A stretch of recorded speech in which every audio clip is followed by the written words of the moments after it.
Hello? Yeah, I know. I see him, but I've got to get the stream going first. I can't go over there until I get the stream going.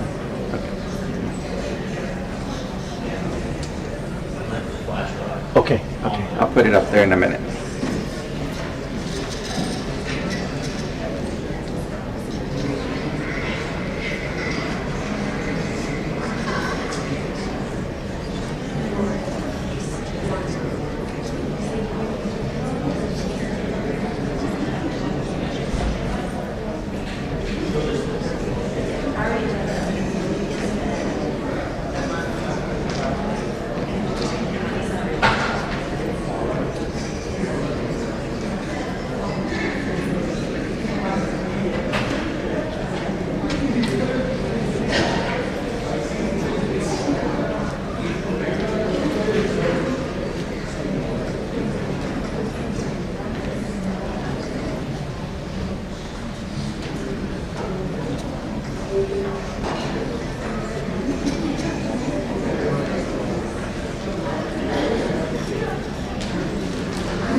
I know.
Hey.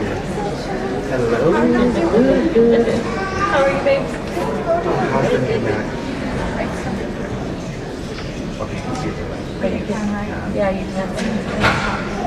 Yeah. Either that or do another round.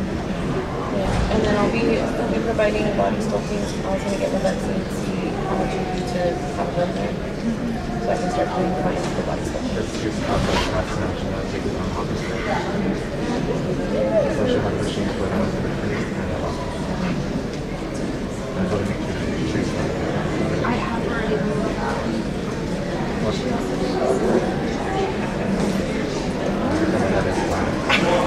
Nope, it's dry. No, you can. Right down, so I went at 10, 5. Don't call, please.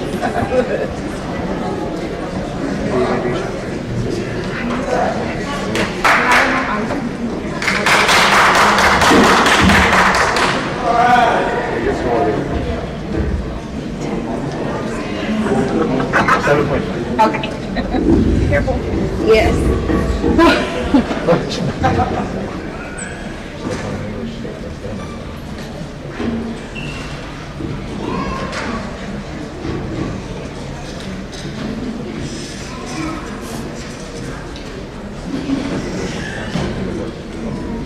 Good evening.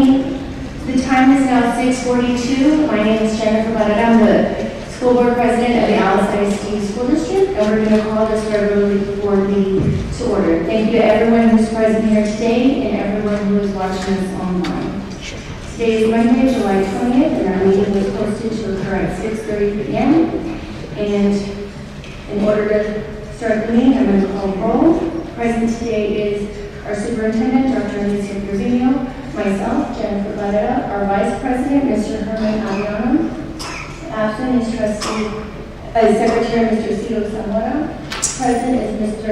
Adrian Pena, trustee. Present is Mrs. Debbie Guerra, trustee. Present is Mr. Cody Reeves, trustee. And present is Mr. Leader Moore. At this time, we've established a quorum. On to item number 3, the pledge to the United States flag and the Texas flag and the Roman sign. Dr. Trevino.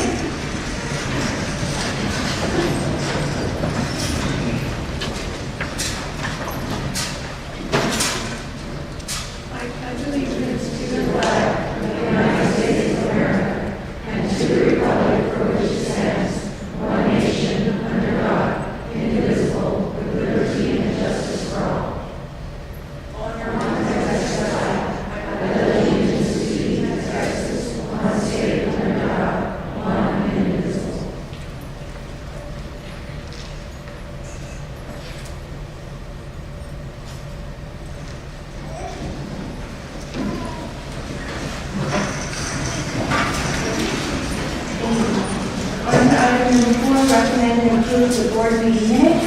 4A, the minutes of the Stimulate workshops that occurred on May 4th of 2026. 4B, the regular board meeting minutes on June 8th of 2026. And 4C, the minutes for the special call board meeting on June 29th of 2026. At this time, do I have a motion? I'll make a motion to approve the minutes as read. Thank you. We have a motion by Mr. Pena. Is there a second? And a second by Mrs. Guerra. Mr. Aviano? Aye. Mr. Pena? Aye. Mrs. Guerra? Mr. Reeves? Mr. Ramon? Myself. Aye. Motion passes. On to item number 5, the public comment.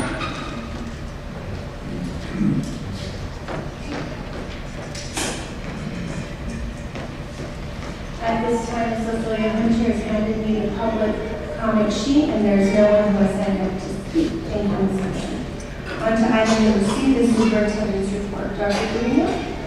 Yes, good evening, everyone. We're excited to open up the 26-27 school year with a board meeting. We're already starting off the year with many recognitions, and students are back. The athletes have been back for a while, and I know our fine arts programs have also been out preparing for the fall. Ticket sales start tomorrow for our 26 football season, and those begin tomorrow at 8 in the morning for our season ticket holders, and will close on Thursday. ticket holders can go back in on Friday at 8 to buy any additional tickets, or anyone from the general public can purchase those as well. Our first day of school is August the 10th, which is just around the corner. Parents, the supply lists are already out. They're online and in local stores. The dress code has been posted and a video was created by Dr. Bubala and Ms. Fettis from men's outlining the dress code. I'd like to begin by thanking all our staff members, our teachers, and our parents that have been very supportive of the district. We're excited to get everyone back and ready to learn and have another successful year. So I'd like to start this evening by recognizing our school board. It feels like forever ago, but maybe about a month ago or so, we submitted an application to Region 2 to ensure that our board was recognized for the efforts that they have been doing and working collaboratively to ensure that our district continues to move forward. It was with great honor and pride that we submitted that application. And amazingly, fabulously, I'm sure that it was an easy choice for them to select our board as Region 2 Board of the Year. So I do invite Dr. Francis and Dennis and one of the board members to come up and present that award.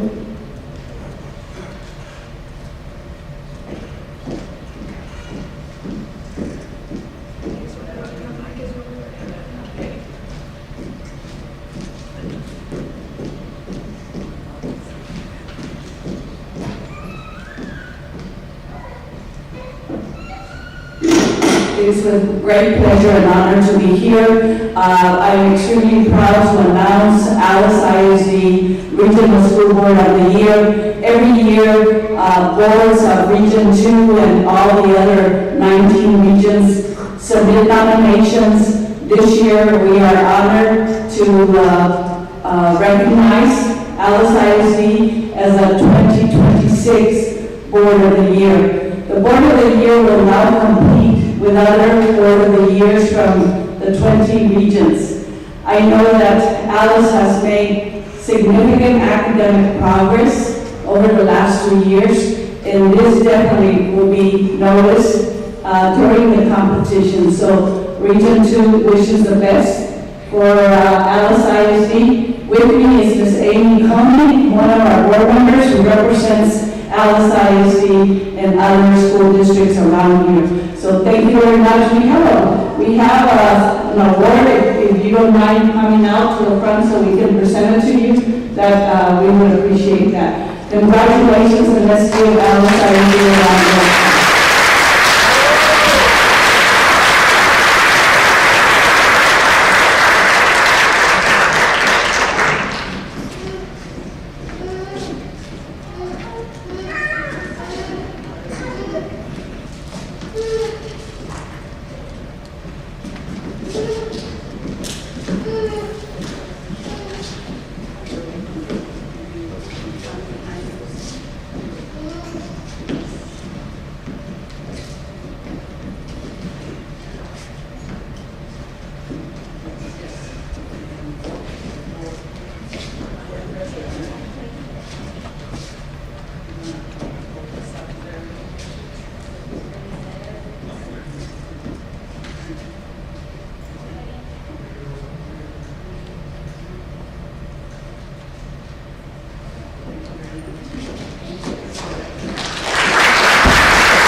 Selected as Region 2 Board of the Year is a testament of you all working together for the betterment of our students and our community. I'm really humbled to be working right alongside each of you because I know that the vision is always to improve student performance and ensure that the students get the best education possible. It's great to be working with a great team that's centered on making sure that we provide the very best. So congratulations again. Can we give it up for our board?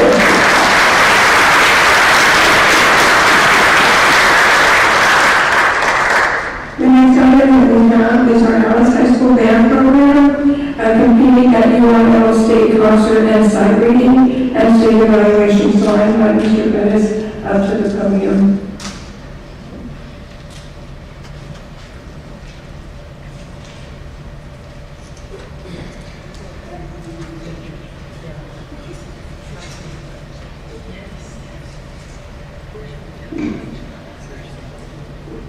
Ms. Guerrero, Board President, Dr. Benino, Superintendent of Schools, Board of Trustees, and to all audience.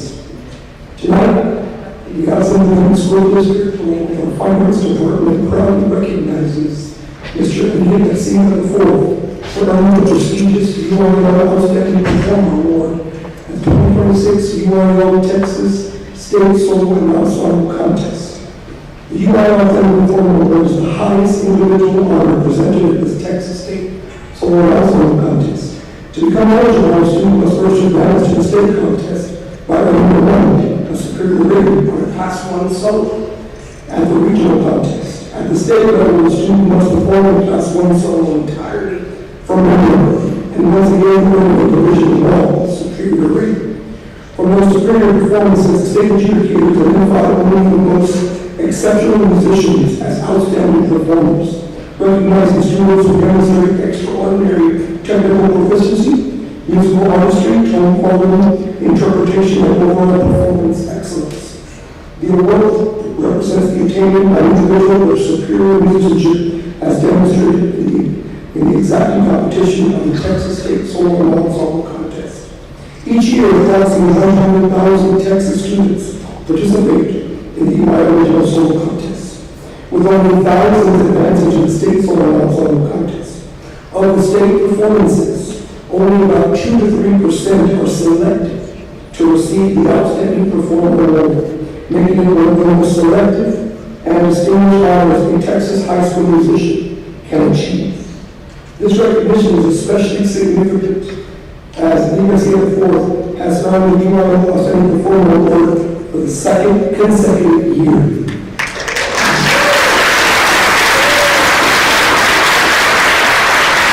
An extraordinary accomplishment achieved by very few student musicians.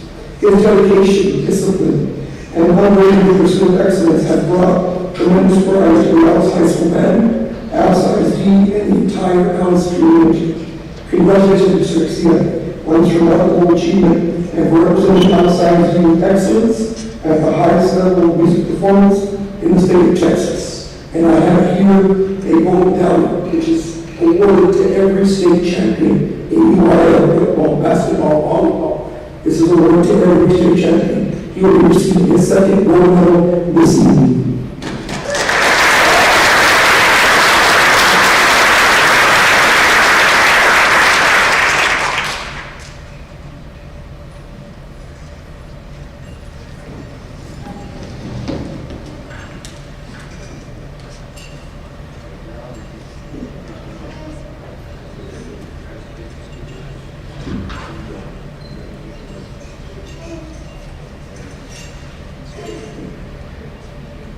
I'd like to also take a moment. He did receive a personal letter from Dr. Bradley Kemp, State Director of Research for the state of Texas and New York. He's also received a certificate from our school board for his outstanding performance in multiple percussion solo.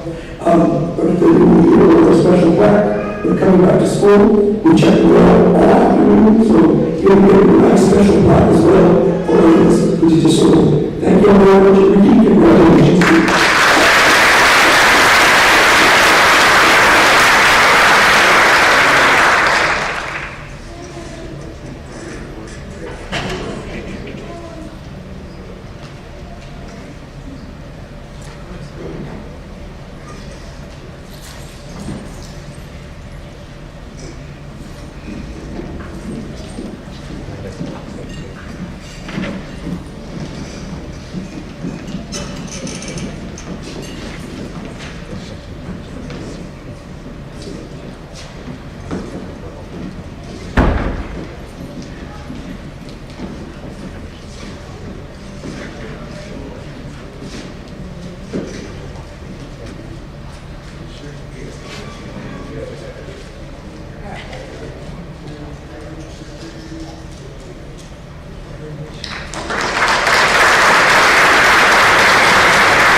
James Winterbottom to come up. He is one of our CTE EMT instructors to recognize our Region 2 Skills USA Health Science Knowledge Roll team first place at Nationals.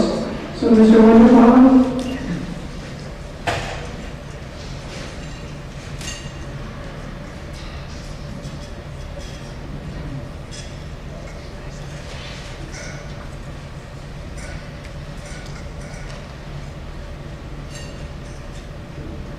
Good evening, Dr. Wilson, Board President, members of the Board, honored guests, and members of our community.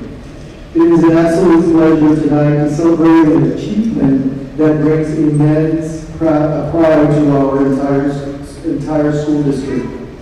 4 of our outstanding students traveled to Atlanta, Georgia to represent Dallas High School at Skills USA National Leadership and Skill Conference, which is one of the largest gatherings of elite career and technical education students in the nation, competing against top state champions from across the country in a fast-paced, high-stake demonstration of medical terminology, healthcare knowledge, and critical thinking. Our team just didn't compete; they actually won first place at nationals. So congratulations to them.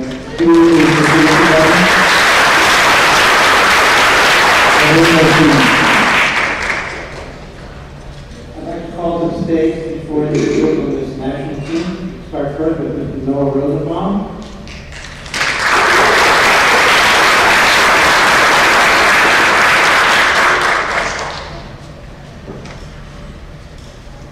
Mr. Eli Walker.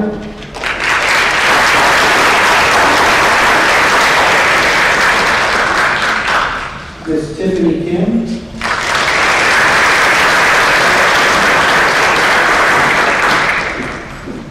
And Mr. Caleb Close.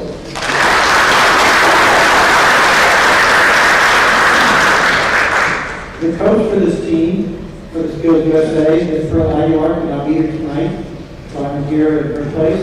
All 4 of these students have been my students and this last year and their freshman year, and 2 of them I get again next year, which I'm really excited about. I'd like to tell a little story about what happened at Nationals. We are able to watch the competition as coaches. And as these 4 individuals were in this group competing against each other, Caleb kept writing things down. He doesn't know what to say. And I kept wondering, what was he writing down? Because every time they would ask a question and they'd answer it, he would write some things down, like he's keeping notes, or we're not going to ask the same question again, so what are you doing? I asked him afterwards what's going on. He was keeping score of how far ahead they were. He knew before the contest was over that they won the over 100 points. In fact, how many, Caleb? Do you know exactly? Do you remember? 4 questions. 4 questions. Yeah. So they knew that they dominated that room, and they did. So, and there was a couple times where they challenged the question. One of them was the spelling. I think it was Eli spoke up. And he said, that they said it's wrong because he didn't spell it. And he pointed to the book. That's how you never spell it. And she goes, oh yeah, you're right. And then he wondered, why did they let the other people get away with that? So I guess that kind of is wrong. So that's probably that one. So outstanding student. It's been a really great year to be with these students. It's really, really wonderful to have such smart students. It really is. It makes life feel so much better, folks. It really does. So congratulations to you guys. Outstanding. I think, Eli, you have a presentation you'd like to do at this time?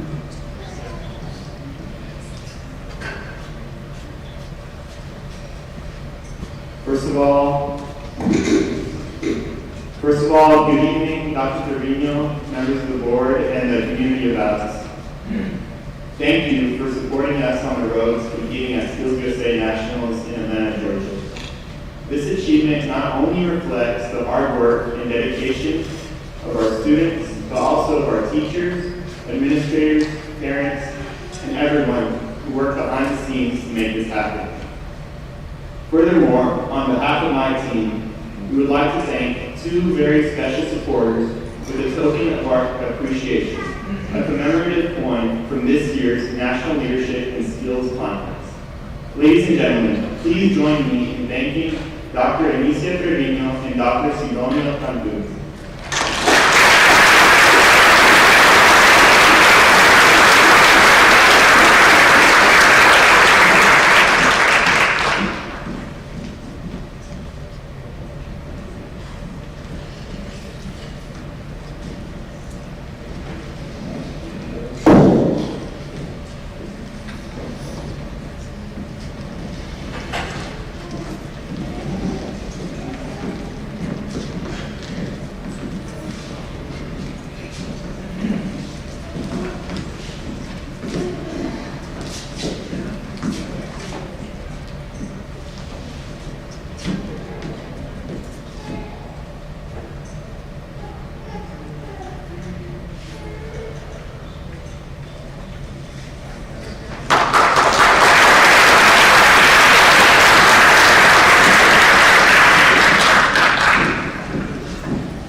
On this team, we have two seniors that have graduated and two that we still have. So we still have Eli and Noah that will continue the competition. So great job we do at Billboard because they're national champions, and so we're really, really proud of them. Great job, thank you.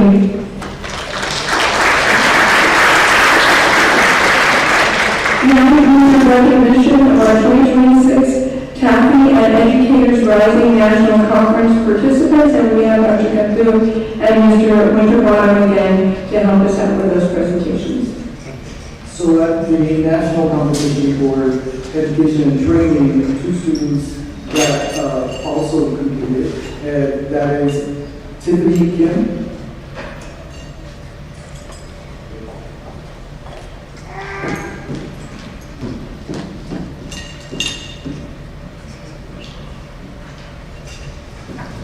and Caleb Flores.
Caleb and Tiffany, if you ever want to become teachers, please come back to Alice.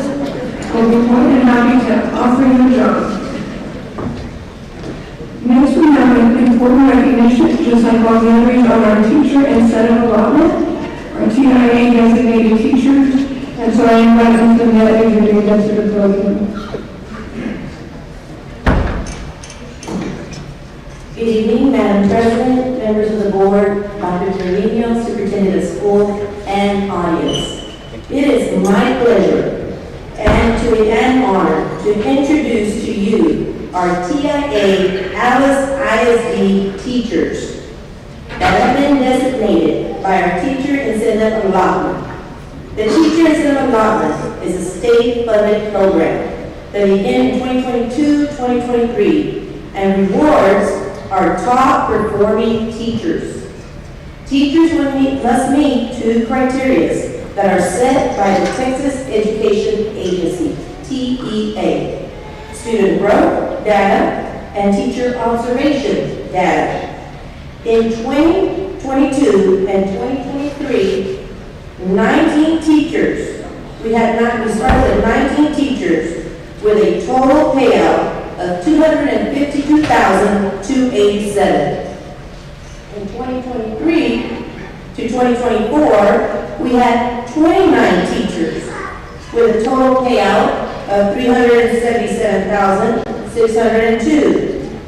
In the year of 2024-2025, we had 45 teachers with $580,247. And for this year, which will be for the 25-26 school year, Alice ISD is proud to recognize 52 of our outstanding teachers with a total payout of $687,640.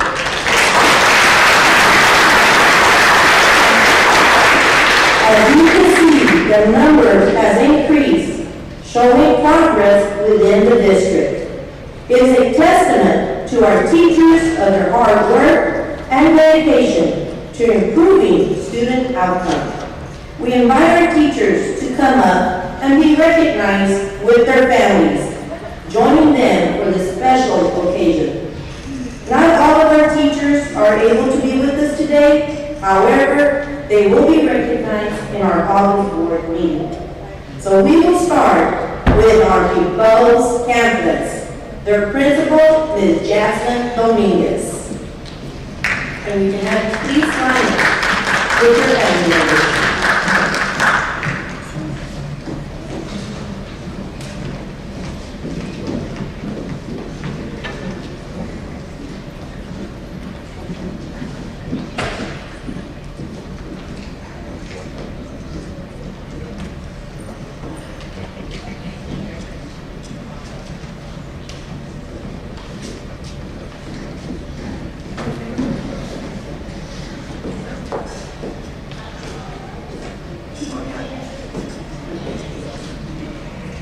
Starting off with Ms. Edna Peña, exemplary teacher from DuBose Elementary.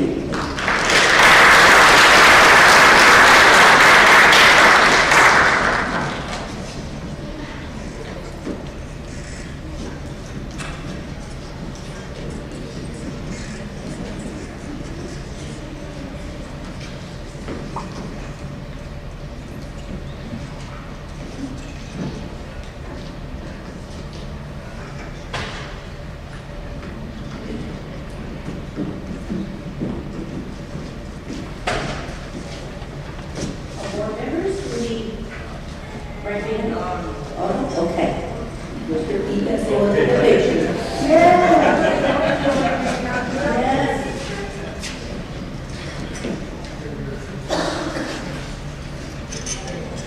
Next, we have Ms. Deborah Gomez, a master teacher.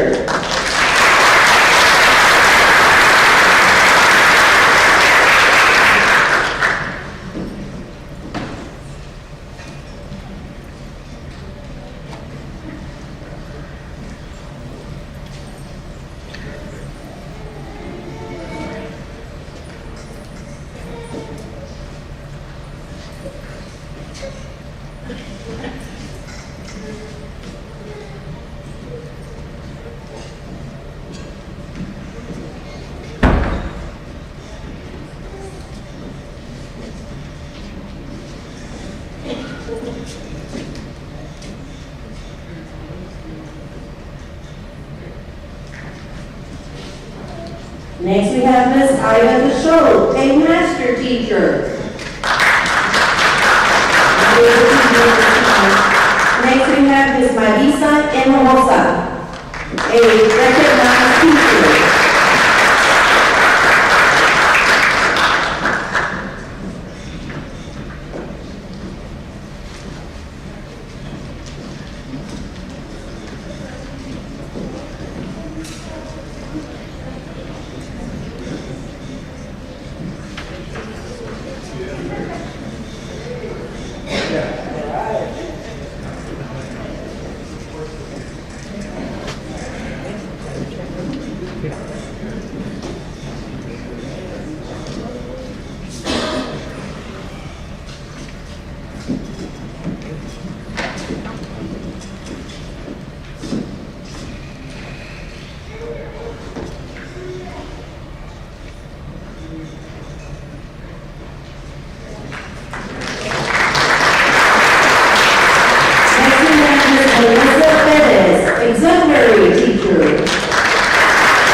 Next we have Ms. Deandra Valenzuela. Are able to be with us. Next we have Mr. Randy Slayton. Unable. Next we have Ms. Rosa Manriquez. Exemplary teacher.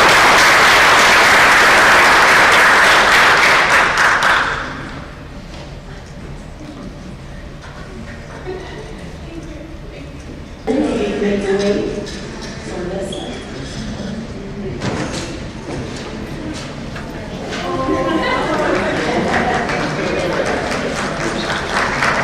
We now will have our Newman Elementary Campus by Ms. Dr. Massey, Principal. Our first teacher is Ms. Adriana Morin, Exemplary Teacher.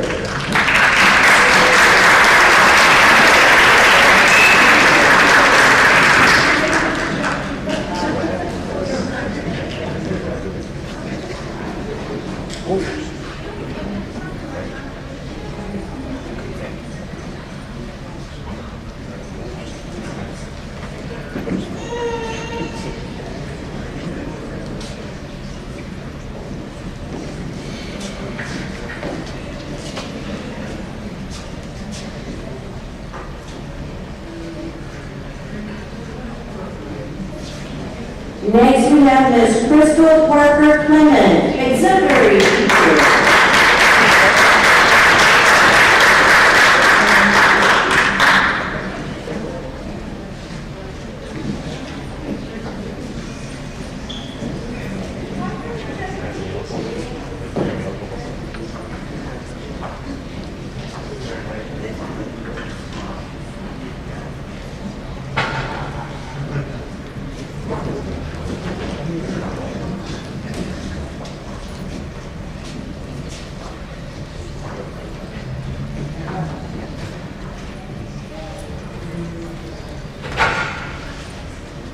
Next, we have Ms. Christina Shireen, a master teacher.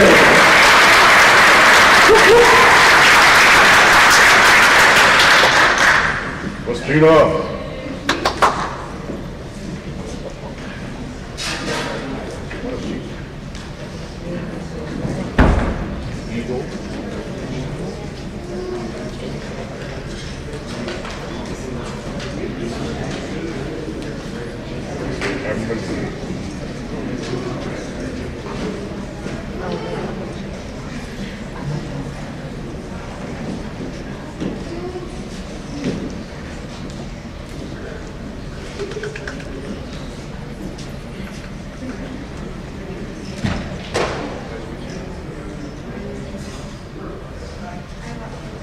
Next, we have Ms. Gabrielle Zamora, Exemplary Teacher.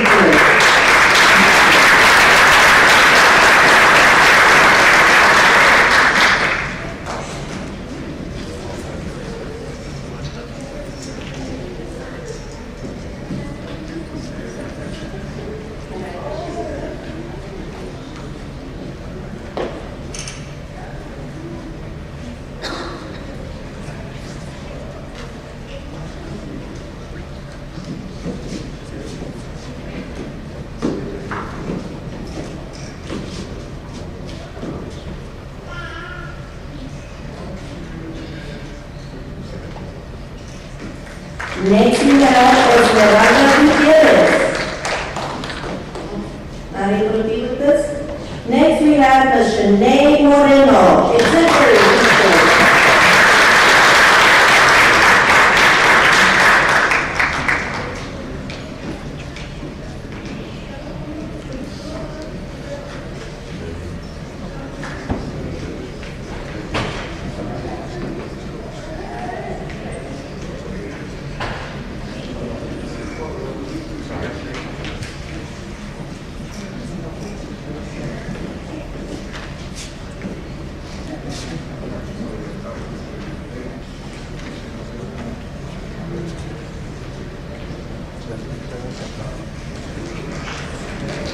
Next, we have Ms. Teresita Charles, Exemplary Teacher.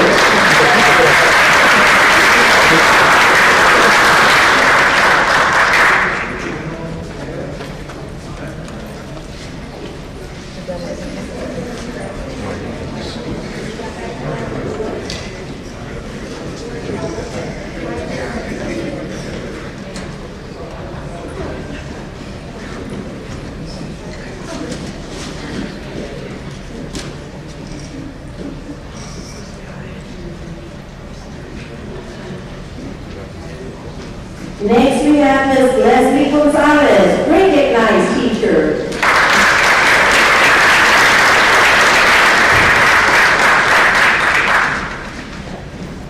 Signs will be next.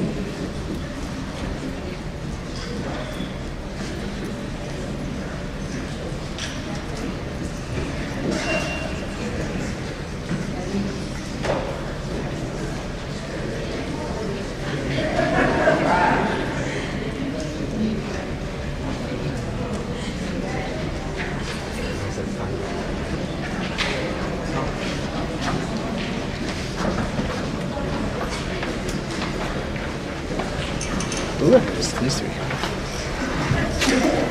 Nope, I was fine getting it. I started Next, Marisol Hinojosa Varela, recognized teacher.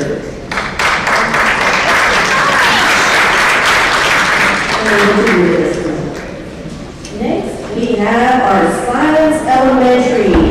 Our principal is Ms. Lori Trapton.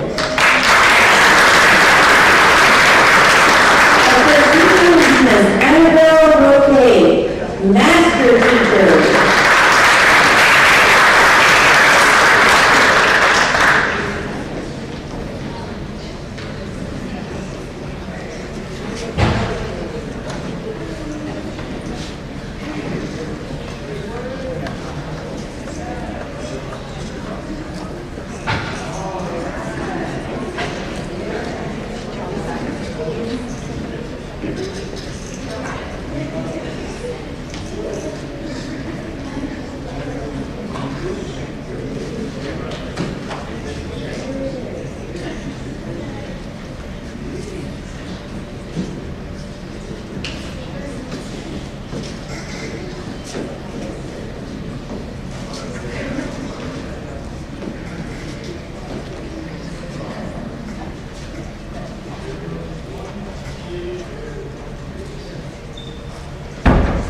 Next, we have Ms. Valerie Perez, master teacher.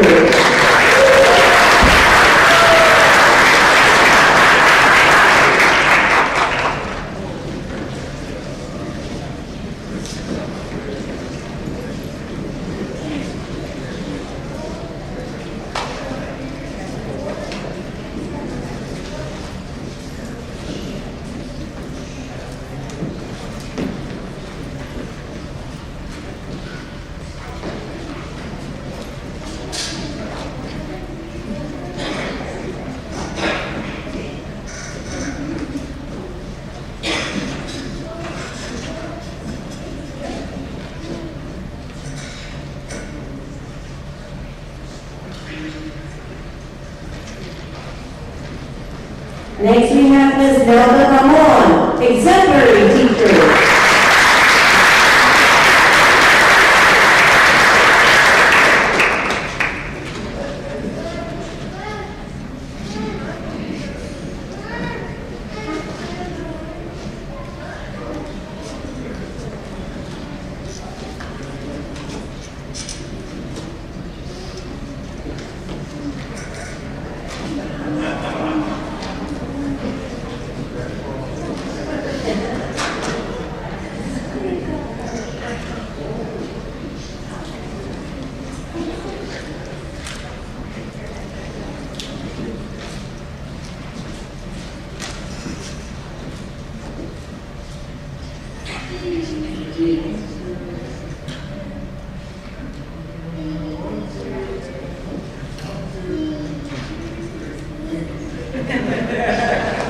Next, we have Ms. Sonia Sanchez, recognized teacher.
Next, we have Ms. Stella Grimes, exemplary teacher, unable to be with us today.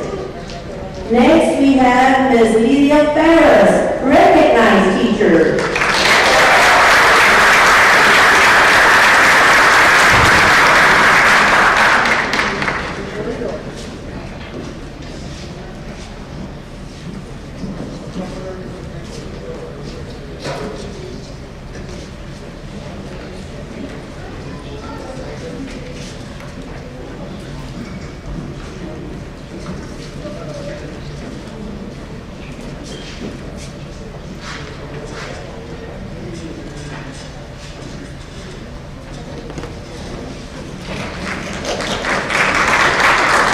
We will now go with our Shallot Elementary with their principal, Dr. Kimberly Gabon.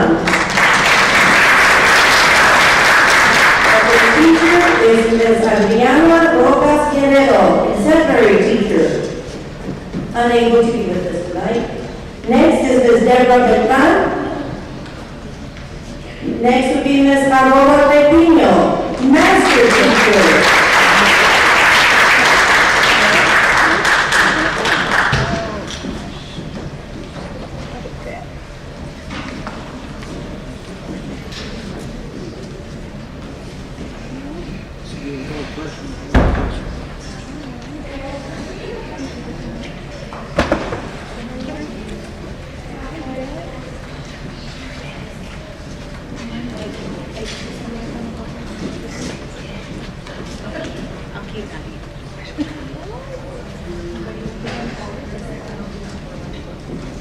Next, we have Mr. Richard Buckaloo, exemplary teacher.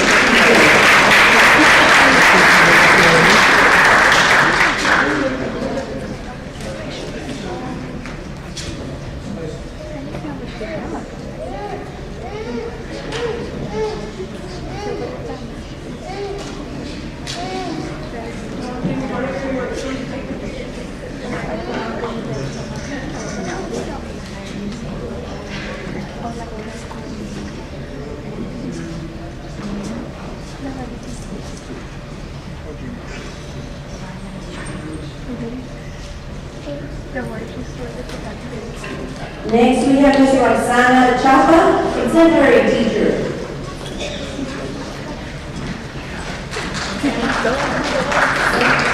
Unable to be with us. Next, we have Ms. Deliza Barrera, exemplary teacher.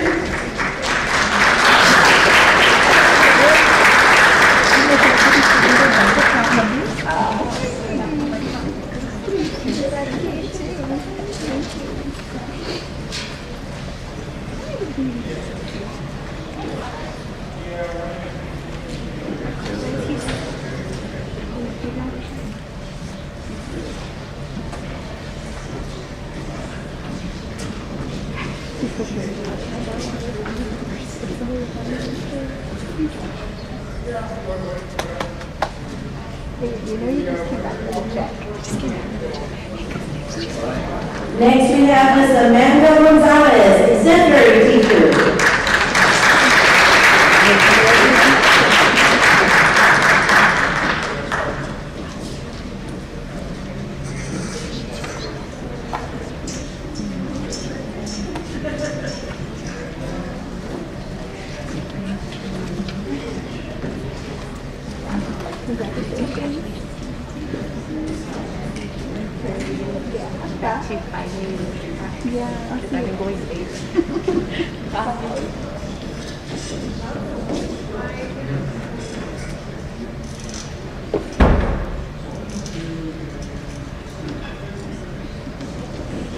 Next, we have Ms. Audrey Rodriguez, recognized teacher. Unable to be with us tonight. Next, we have Ms. Blanca Rosales, recognized teacher. Unable to be with us. And we have Ms. Lisa Longoria, exemplary teacher. Unable to be with us this time. Thank you, Charlotte Elementary.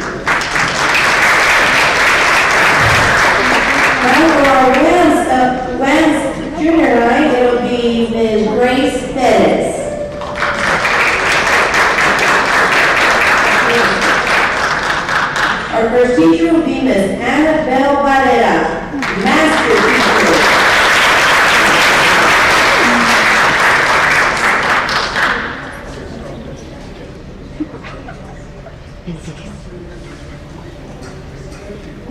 Next we have Ms. Rosa Fuentes, exemplary teacher.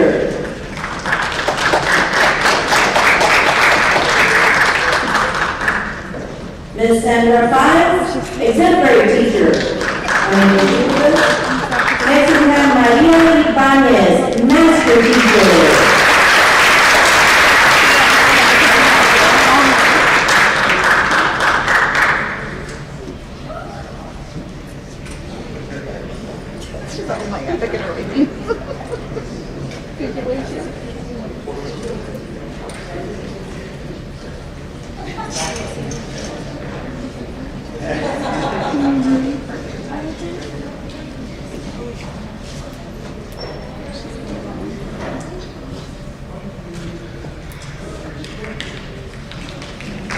Next, we have Ms. Rebecca One-More, exemplary teacher.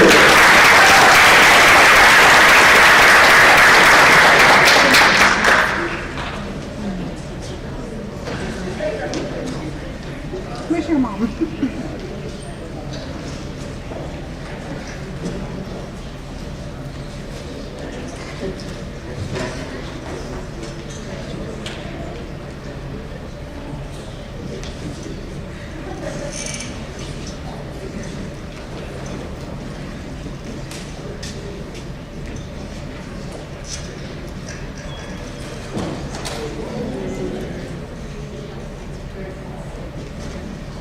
Next, we have Ms. Jeannie Garcia, exemplary teacher. Next, we have Ms. Samantha Garcia Ozuna, exemplary teacher. Next, we have Ms. Yamilet de la Garza, master teacher.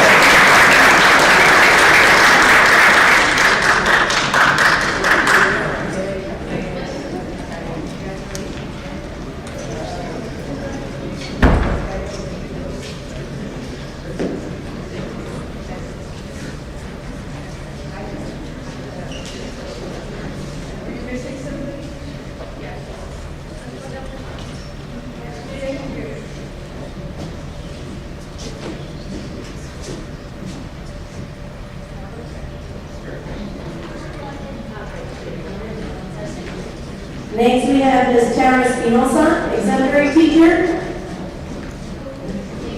Unable to be with us. Next, we have Melissa Bettis, recognized teacher.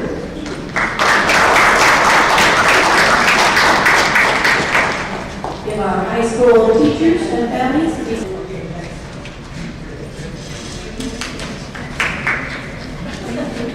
Now we'll have our Dallas High School principals, Dr. Marisa Kubala and Dr. Sidonio Cantu.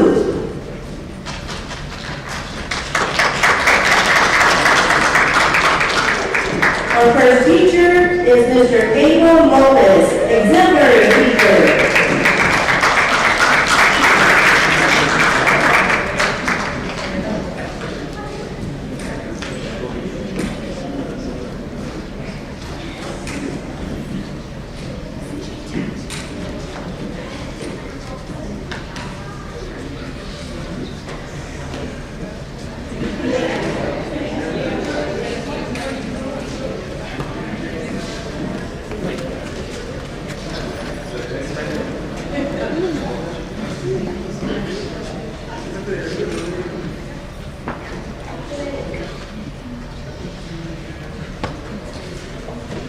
Next, we have Mr. Juan Rivadeneira, exemplary teacher.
be with us. Ms. Jessica Cantu, exemplary teacher, unable to be with us. Thank you once again to each and every one of our TIA designated teachers. We give them a big round of applause. Once again, everyone that was not here for today will be recognized in our August board meeting. Thank you. I'm really proud of our teachers, and we encourage all teachers to continue to strive for excellence, and hopefully next year we'll have even more to qualify for the teacher incentive allotment. Really proud that over $687,000 were earned by 52 teachers. That's pretty impressive. So congratulations again. The next item we have is to review our HR procedures. We regularly review what we currently have in practice and any upcoming initiatives and procedures that we plan to tweak for the upcoming school year. So, Ms. Violina? Yes, thank you once again. Good evening, Madam President, board members, Dr. Trevino, and audience. And once before I go on, I would like to thank all our HR staff for helping out with our TIA. Okay. At this time, I want to share some of our protocols in our HR department. What was done this past year, we provided in-house applications using the software Frontline. It helped our administration, our directors, have control and access to our applications, each and every one of them 24/7. We also provided electronic contracts, which help our staff to have access to their contracts at all times. For example, if they would like to use it for a loan or mortgage, they have access to them and print it out when needed. For the 25-26 school year, we had a 6-step hiring process. The first step, applicants applied online. Applications, like I said before, are available for review by all of our principals and directors. Second, the interview committee will screen applicants for interviews and interview when interviews are conducted. Third, principals and directors conduct the reference checks. Fourth, principals and directors submit a recommendation by email to the HR department. Fifth, the HR process recommendation is to include, and what we do, are the background checks, fingerprints, and SBEC certification review. And finally, the 6th step, the HR specialist complete the new hire packets and submit them to the HR coordinator or myself, executive director, for review prior to the final approval by our superintendent. They only send me to Austin like twice. For the upcoming, and we'd like to refine it for the upcoming school year, us and directors will send letters to all candidates thanking them for applying with AISD and encouraging them to continue to apply if they were not selected. For the 2025-2026 school year, the certification requirements we had at our elementary campus, we had certified and DOI teachers. DOI teachers are teachers that are on alternative certification programs for all grade levels. In the secondary campuses, we had certified and DOI teachers, which again, the alternative certification program for all content areas. This past year, we encouraged and met with all DOI teachers multiple times throughout the year and encouraged them to use our 240 tutoring that you approved to help them become fully certified. We started with about 50 DOI teachers and about 30 of them became fully certified. So thank you for approving the 240 tutoring. It really helped each and every one of them. For the 2026-2027 school year, elementary campuses, K through 5, for our they will need ELAR and math teachers. They must be fully certified. Our elementary campuses, K through 5, science, social studies, SPED, and pre-K may be DOY. We currently have 14 DOY teachers in the elementary levels. Secondary campus, we have certified and DOY teachers, the alternative certification program. For next school year, the 2027-2028 school year, all secondary foundation curriculum teachers must be fully certified. That'll be in math, ELAR, science, and social studies.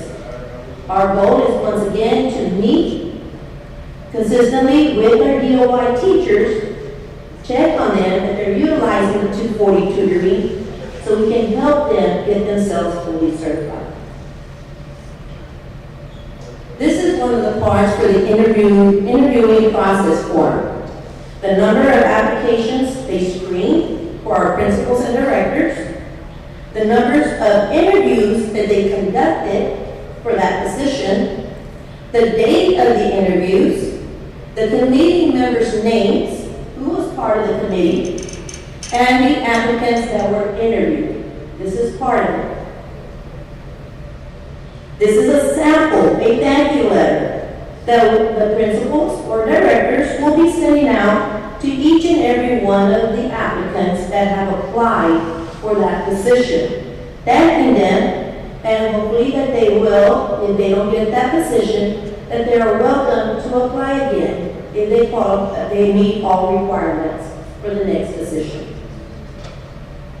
This is our congratulations letter that our principals and directors will be sending to each and every one who got the positions that got approved to get that position they applied for.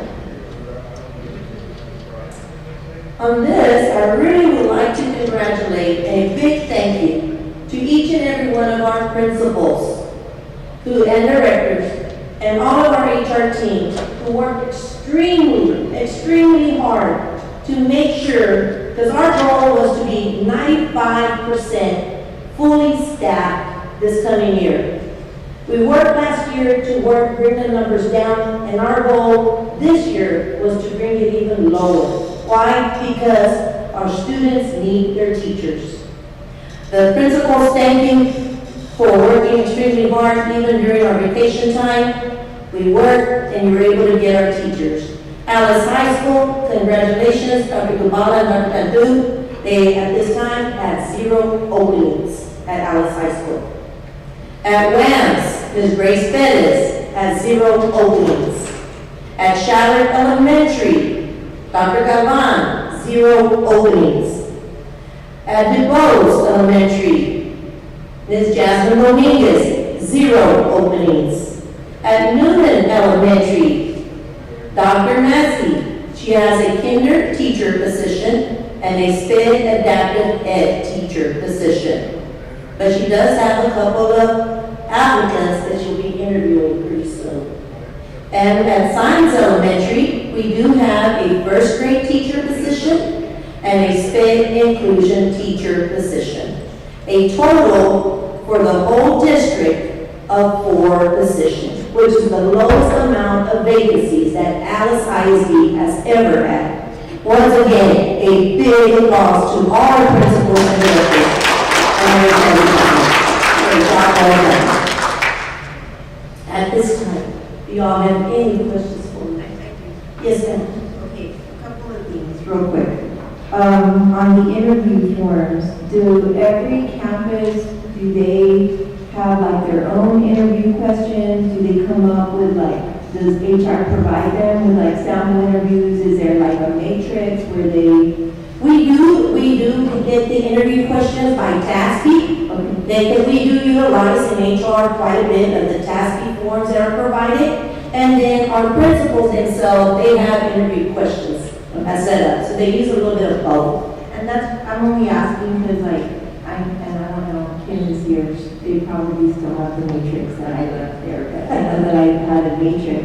And that's only like for transparency purposes. Yes, ma'am. So you rate your candidate, and then normally in the past, we would send a name to HR, and then we had a backup name for whatever reason, you know, maybe something has something on their background or something doesn't pan out, you have a second candidate that the committee is recommending. So I would just, I like that. Thank you, Ms. You know, Miller. just to do that.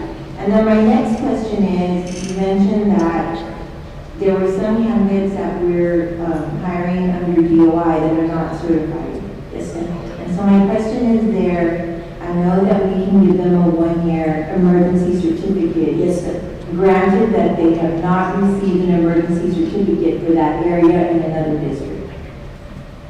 But my worry is you mentioned that for the 27-28, that they all have to be certified. And so my concern is that there are some programs that sometimes, every program is different and has different requirements.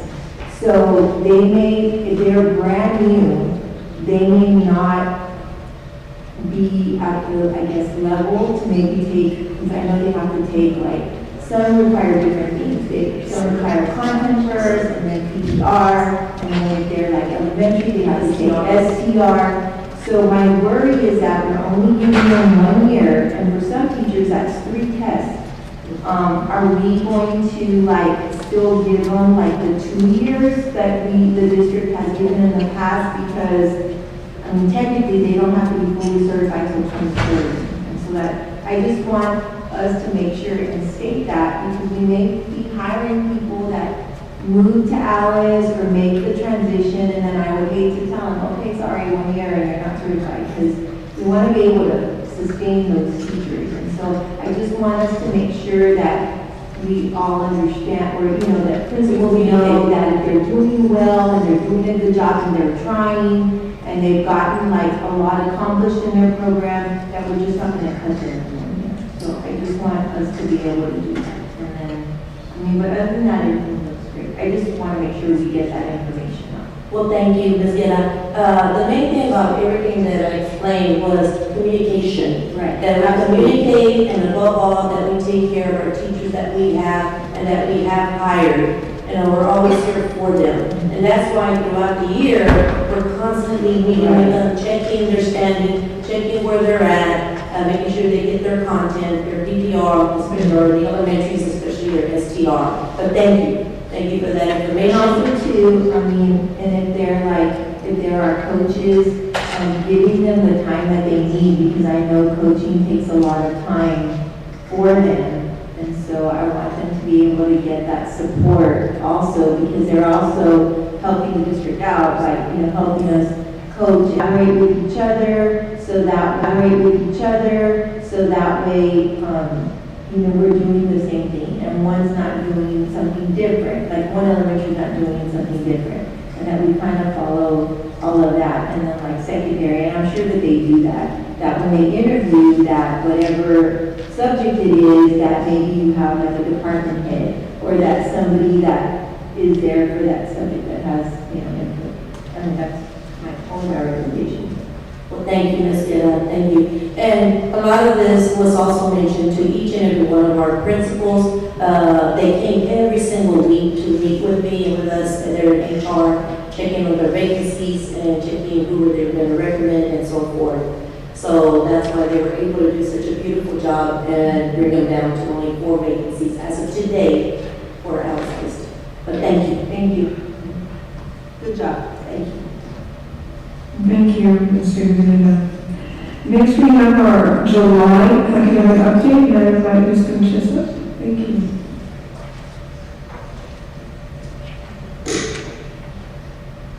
Good evening, Board President, members of the board, Dr. Trevino, members of the audience. First, I would like to say congratulations on the School Board and your award, well deserved.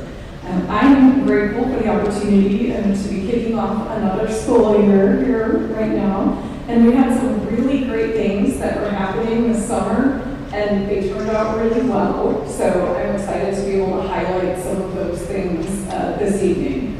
So starting off with our elementary summer learning, this year we received a grant that helped support doing a little bit different for our summer school than we've done in the past.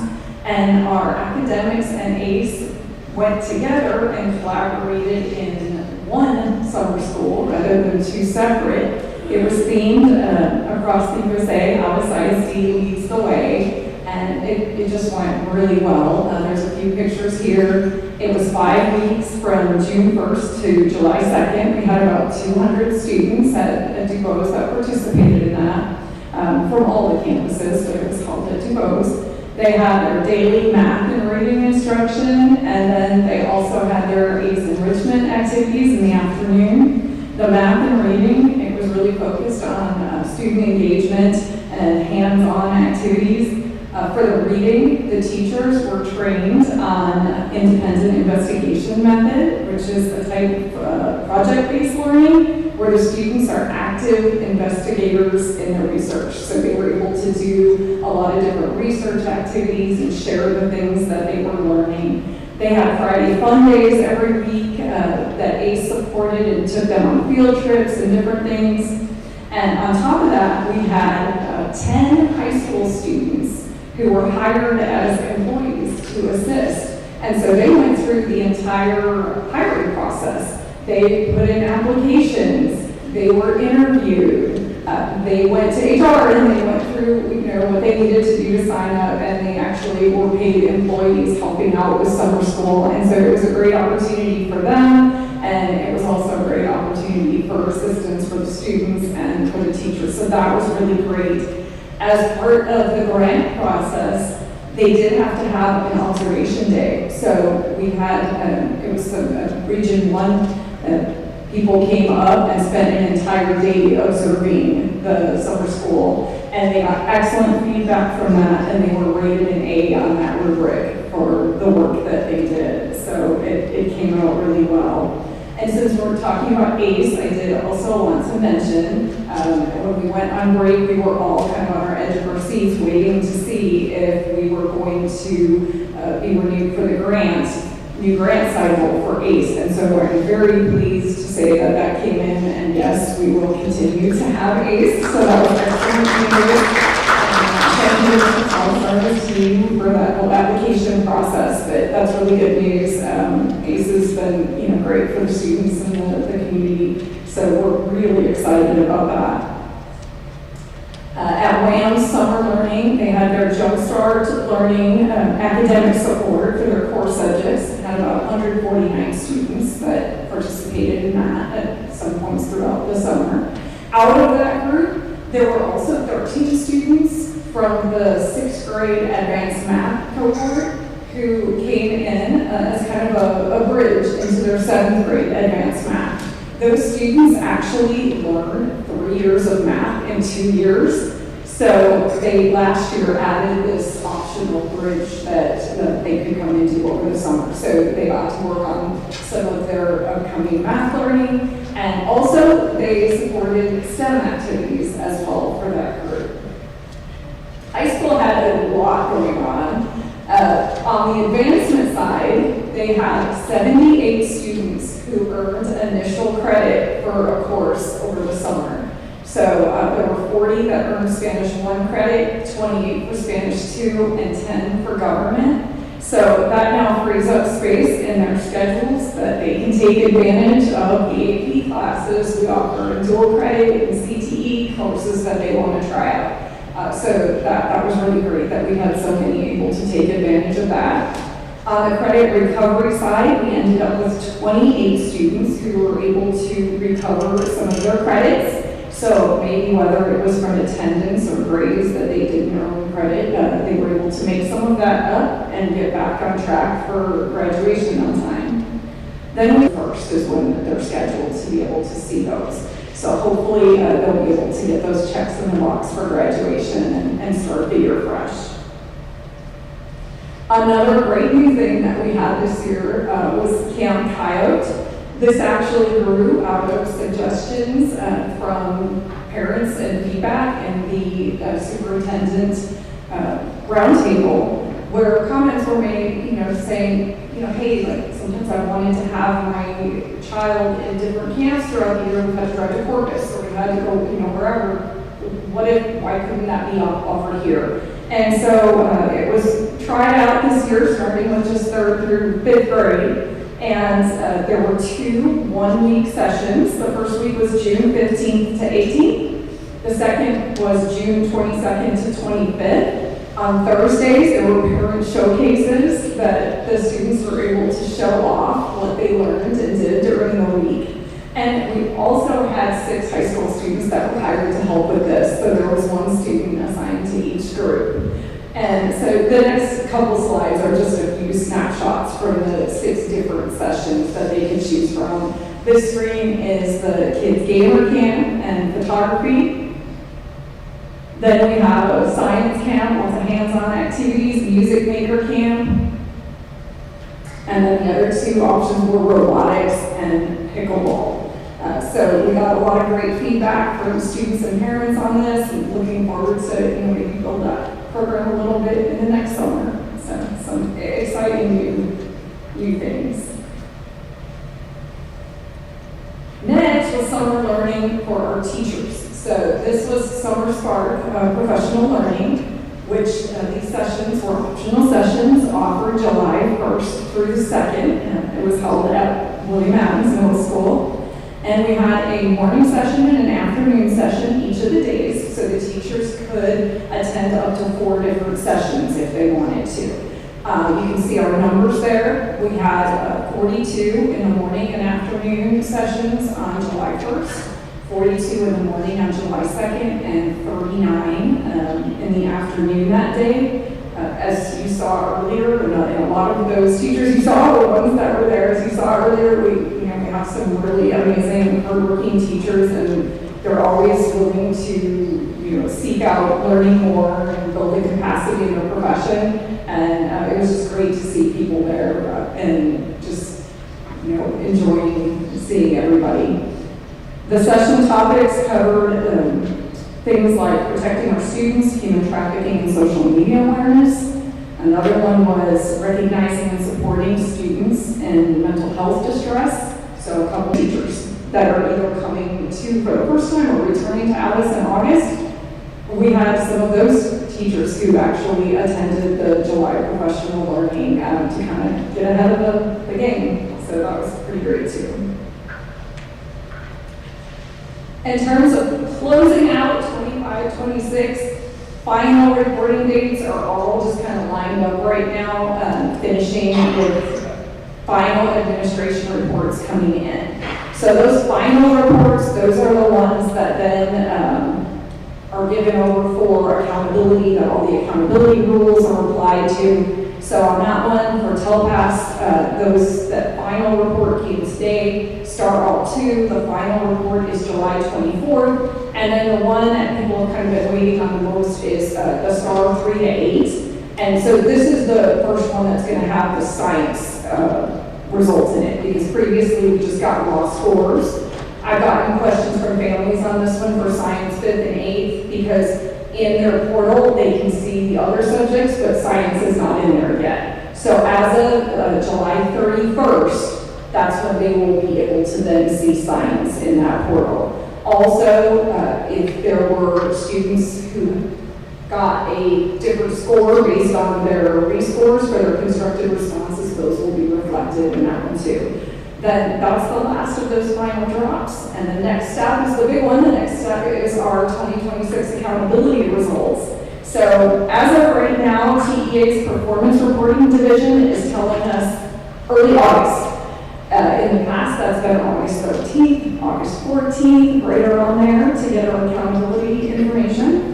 It looks like it's going to come in probably just after our next meeting, but if we have a special call meeting in between, we'll share them. We'll share as soon as we can. We're projecting that we're going to see continued growth as a district, so I'm excited to get the final for sure numbers and be able to share those out. So that's coming. And then, of course, we are jumping into the air. We hit the ground running everywhere, and we are getting ready for the new year. We have Leadership Academy coming up the 22nd and 23rd. That is where we set the tone for the year. We fine-tune our focus, get everybody on the same page and pulling the same direction, and get ready for our teachers to show up. new teacher orientation are new to Alice ISD, and I think we even maybe have a couple returning. They're going to join us the 29th and 30th. Everybody else, teacher-wise, comes back on August 3rd for convocation. August 5th is our big beginning of year district-wide professional development day. We have targeted sessions. The kids grow up too fast. Thank you, Ms. Uches. Thank you. Next, we have Liana Vasquez to do an update on student services.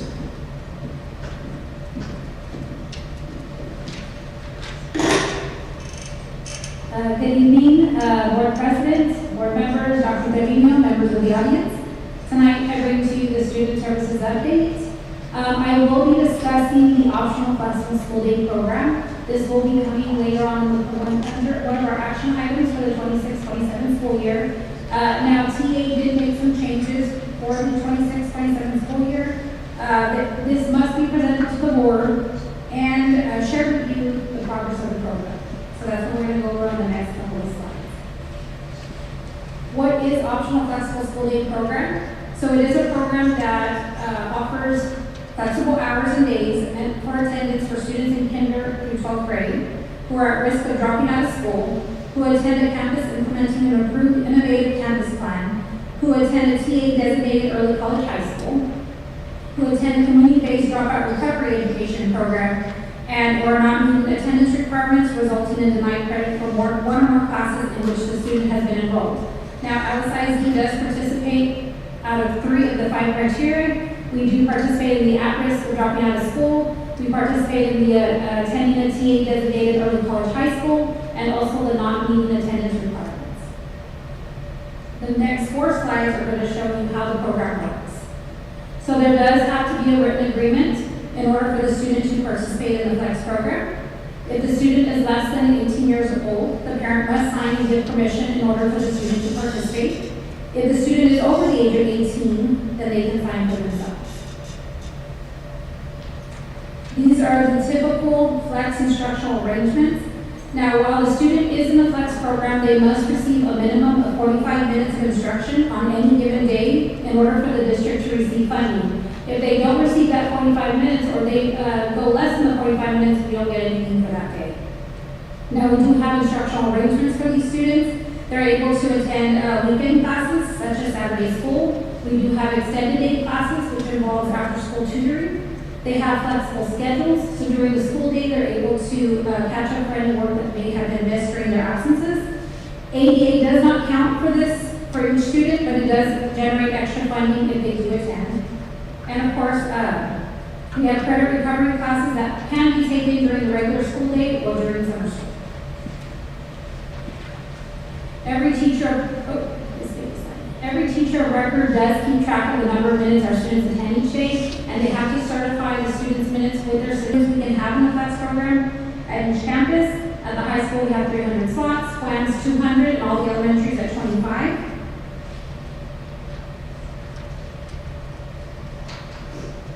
And this is the number of students that we've had every 6 weeks who has been enrolled in the FLEX program. You can see an increase at the high school from the 5th to 6th 6 weeks, and at Wentz, you'll see the increase from the 3rd to the 4th 6 weeks.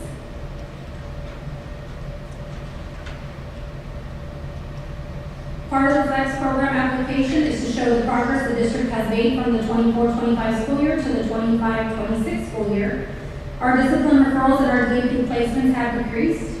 We continue to provide that safe and learning environment for our students.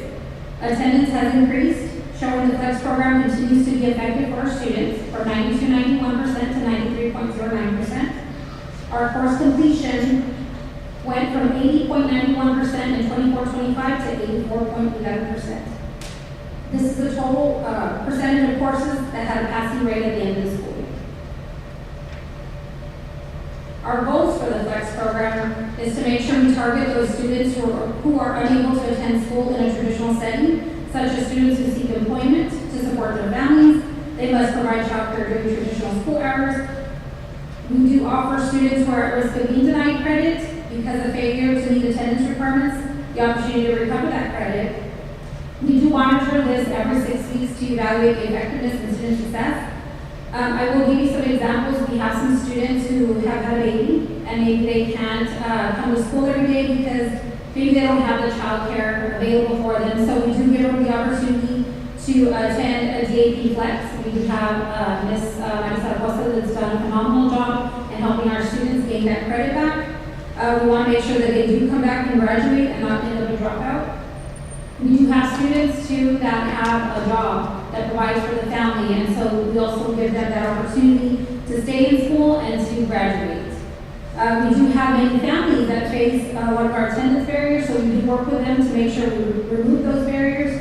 But I will let you know that it's not just any student can come into the program. There's criteria that they have to meet.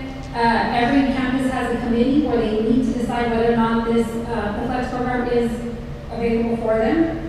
If not, there are other resources. We do have a contract that the parent and the student do sign, and on that states whether or not they have met the stipulations in the program, such as if the student begins to be absent chronically or if they're discipline referrals, they will be exited from the program.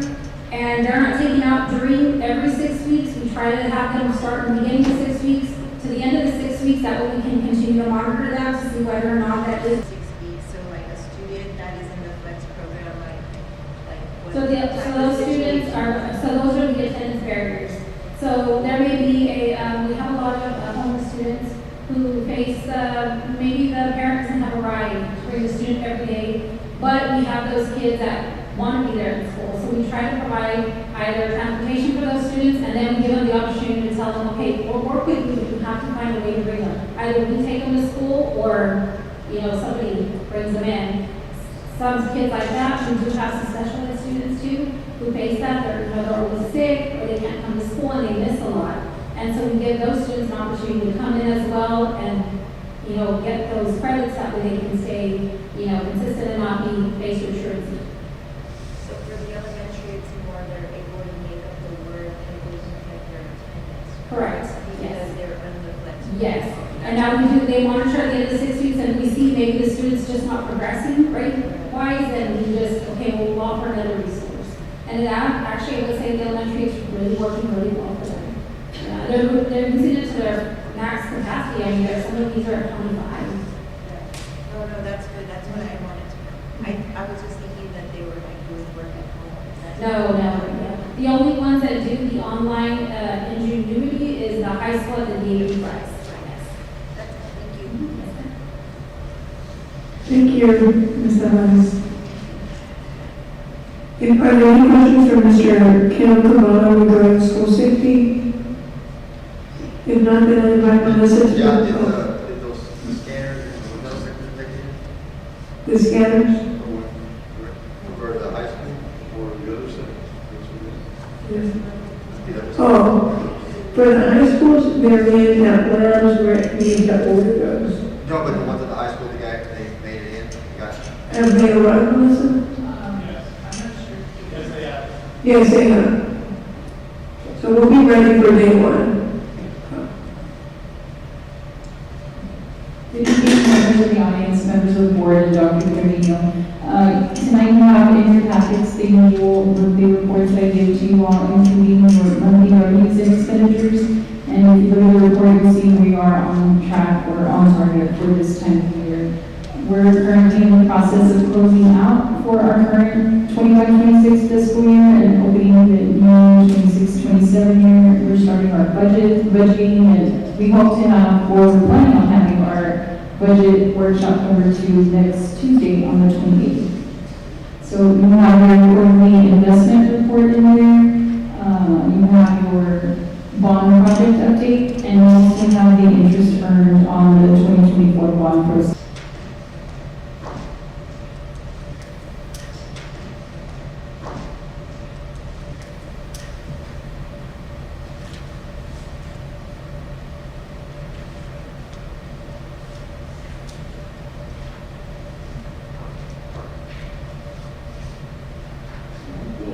Good evening, members of the audience, Dr. Trevino, board members. I'm Tim Lonzo with Beaver Jacobs, David Iglesias with PK, and here to give a progress report on the new Memorial Stadium.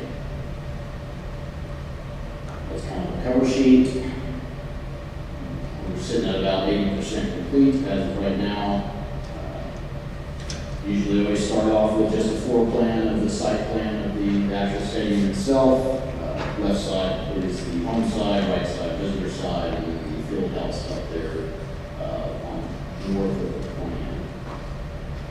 Just kind of overview picture of the press box itself. I'll get a little bit more into detail once I get to that building, but just kind of an overview of that. The stone mulch is in, the concrete underneath the bleachers is in.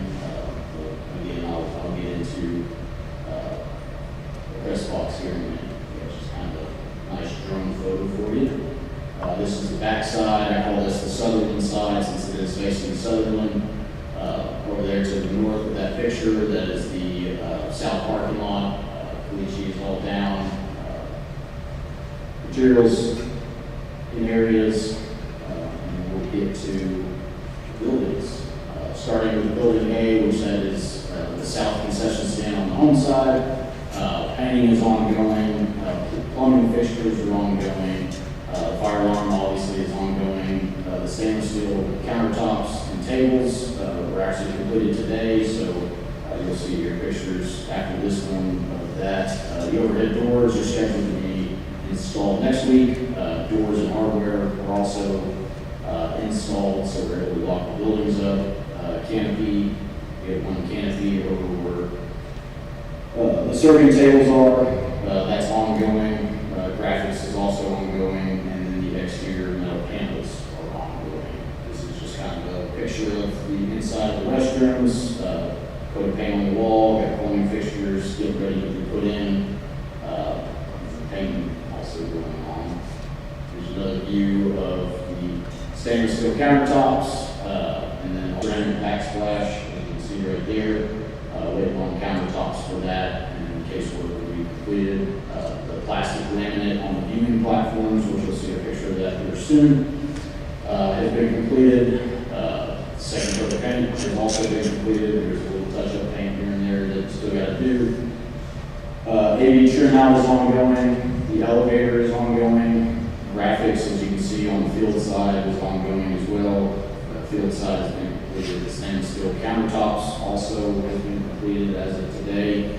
And I'll kind of give you a picture of that team store.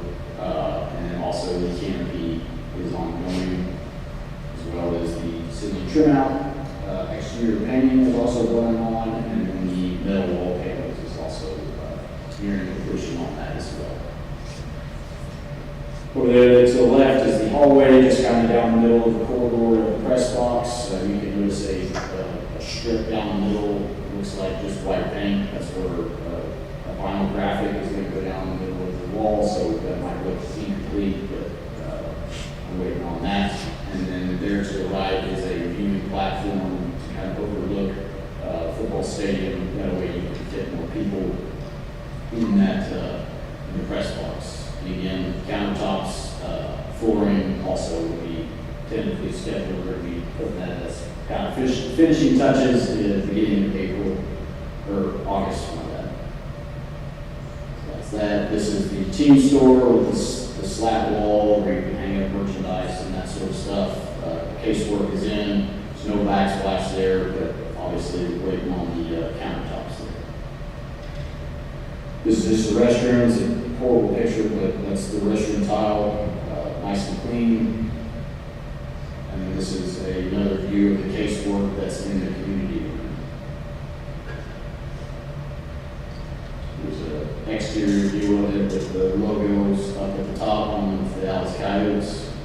Got speakers up. Another view of it from the Sutherland side, facing that way.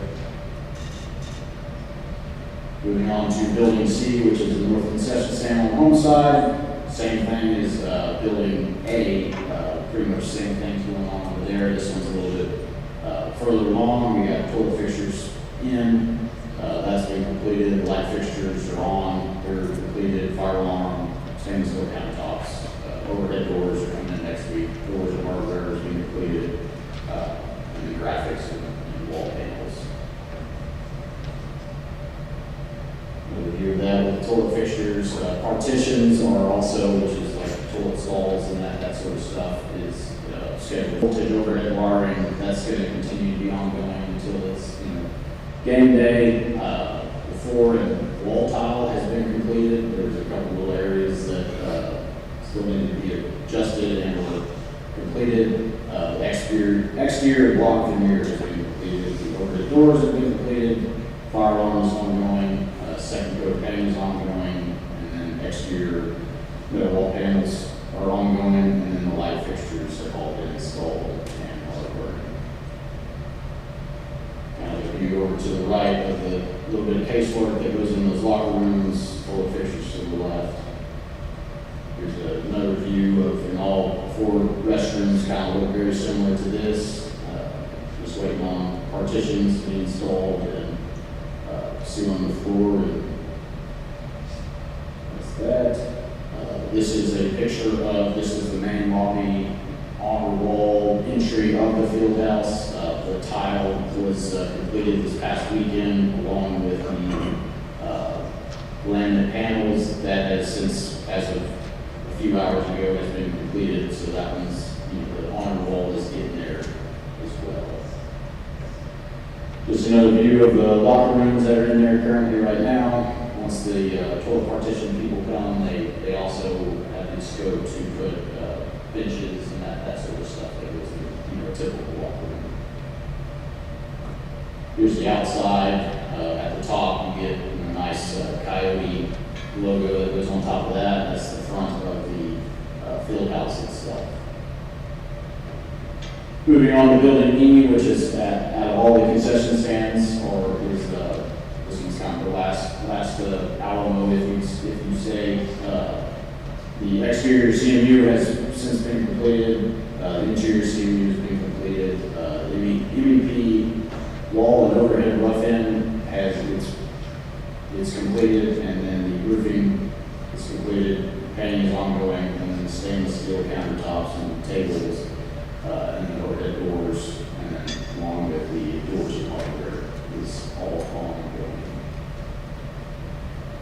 Moving to the site, the visitors' bleachers are about 97% done. They're, little bits they still got to finish up. That's nearing completion. The home bleachers about 15%. We'll get back onto the home bleachers in a minute. The fencing is ongoing. The site flat work will be. Fencing and site flat work is going to be going on until the first football game, just kind of finishing up everything. Ramps and stairs at the press box main entrance is ongoing. The stairs itself have been poured. That site, we get another couple of pictures. That's another aerial view. That was Saturday, but they're pouring from there all the way over there, so the visitor side. And then there is the visitor's entrance. We have the canopy material out on site, so we can wrap that up as well once we pull that flat work. Just an overview, and again, this was Saturday when I was out there. We're a little bit further ahead on that, with just railing and that sort of stuff on the visitor side. To kind of go into earthwork, we finished our last 2 parking lots that we need to line stabilize.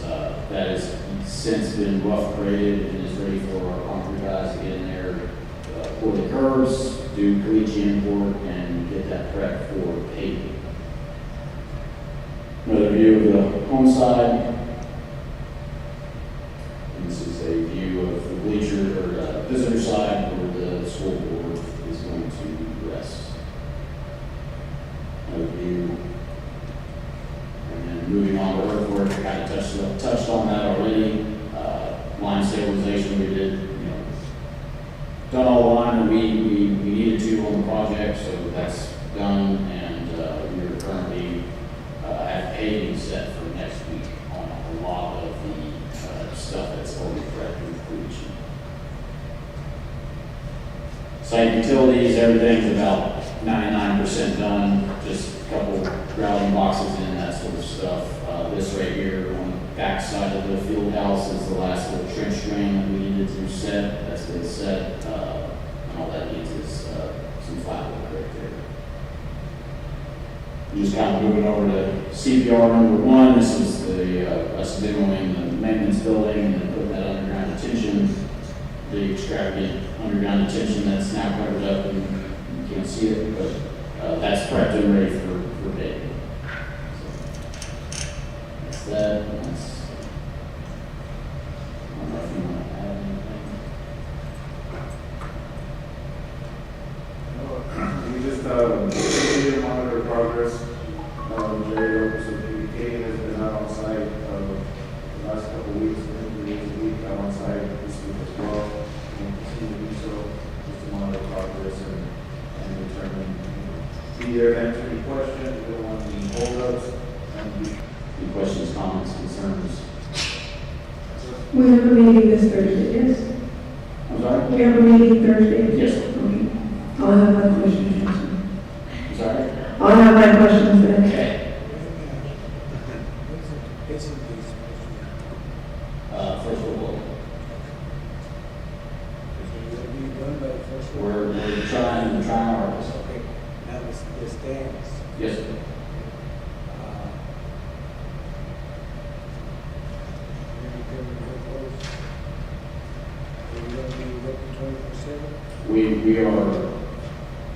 We have commitment from our bleacher contractor, and he has mentioned that he will do a 24-hour shift.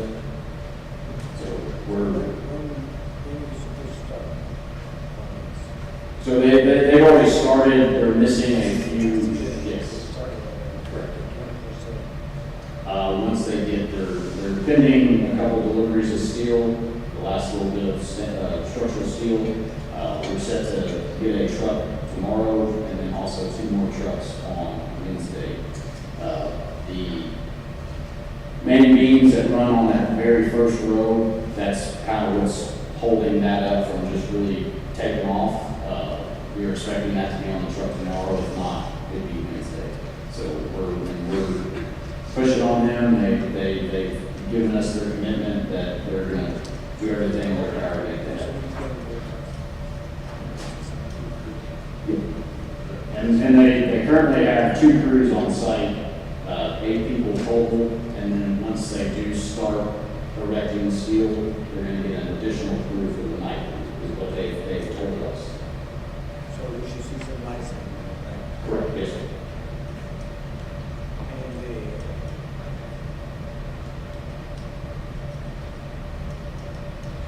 so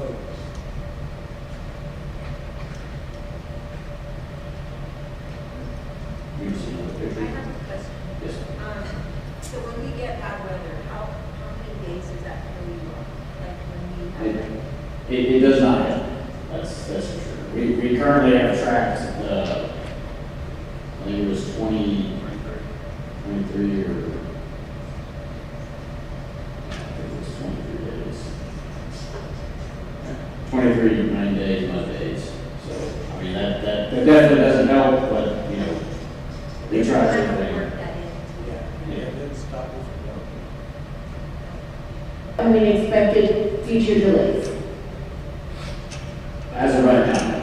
Right. Other than we have a tropical storm, I know that's what we're concerned about, but as of today, has everything been on track? Yes. I mean, it sounds like it. Yes. You sound knowledgeable that you know the schedule. Okay, so I guess that's the concern that everybody has. We have a tropical storm coming. We already have 23 rain days, but the answer to that question is we all make up those days with extra manpower, extra shifts, commitments under existing contracts that we have with the subcontractors. Yes. Okay, thank you. And I don't know if, I'm sure y'all drive by on the weekends and stuff like that. We have I've seen you there Saturdays, Sundays, it's been like that for, I think, since we started. Yes, thank you. The effort is there for sure. Should we see that first football? We're pushing for that, yes, sir. Thank you, Tim. Thank you, David. And we have Michael real quick to give us an update of the roofs here at Alice High School and the painting at Science Elementary.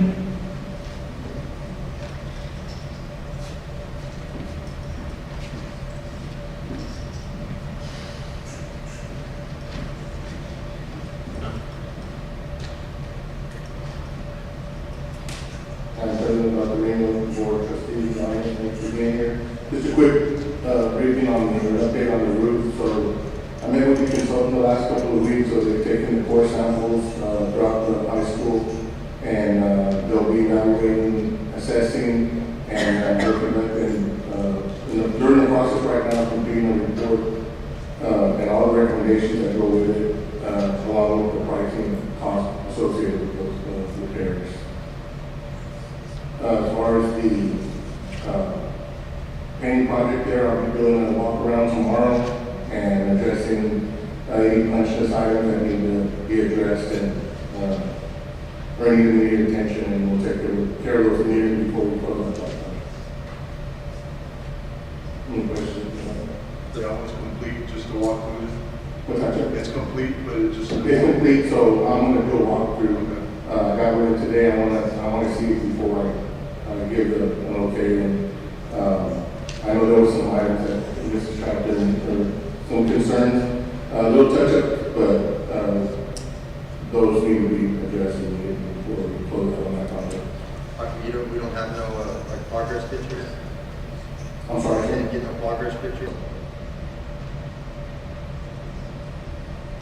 Any questions? Thank you, Michael. We have Mr. Perez to give a real quick update on fine arts. I know we have our students out there and our cheerleaders are out already in camp, so.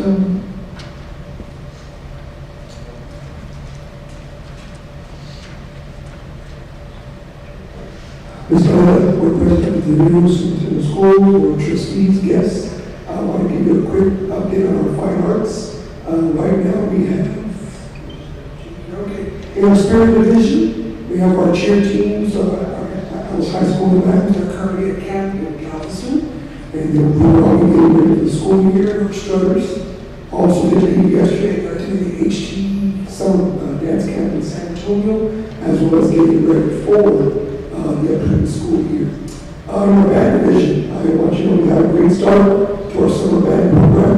July 13th, our summer team reported.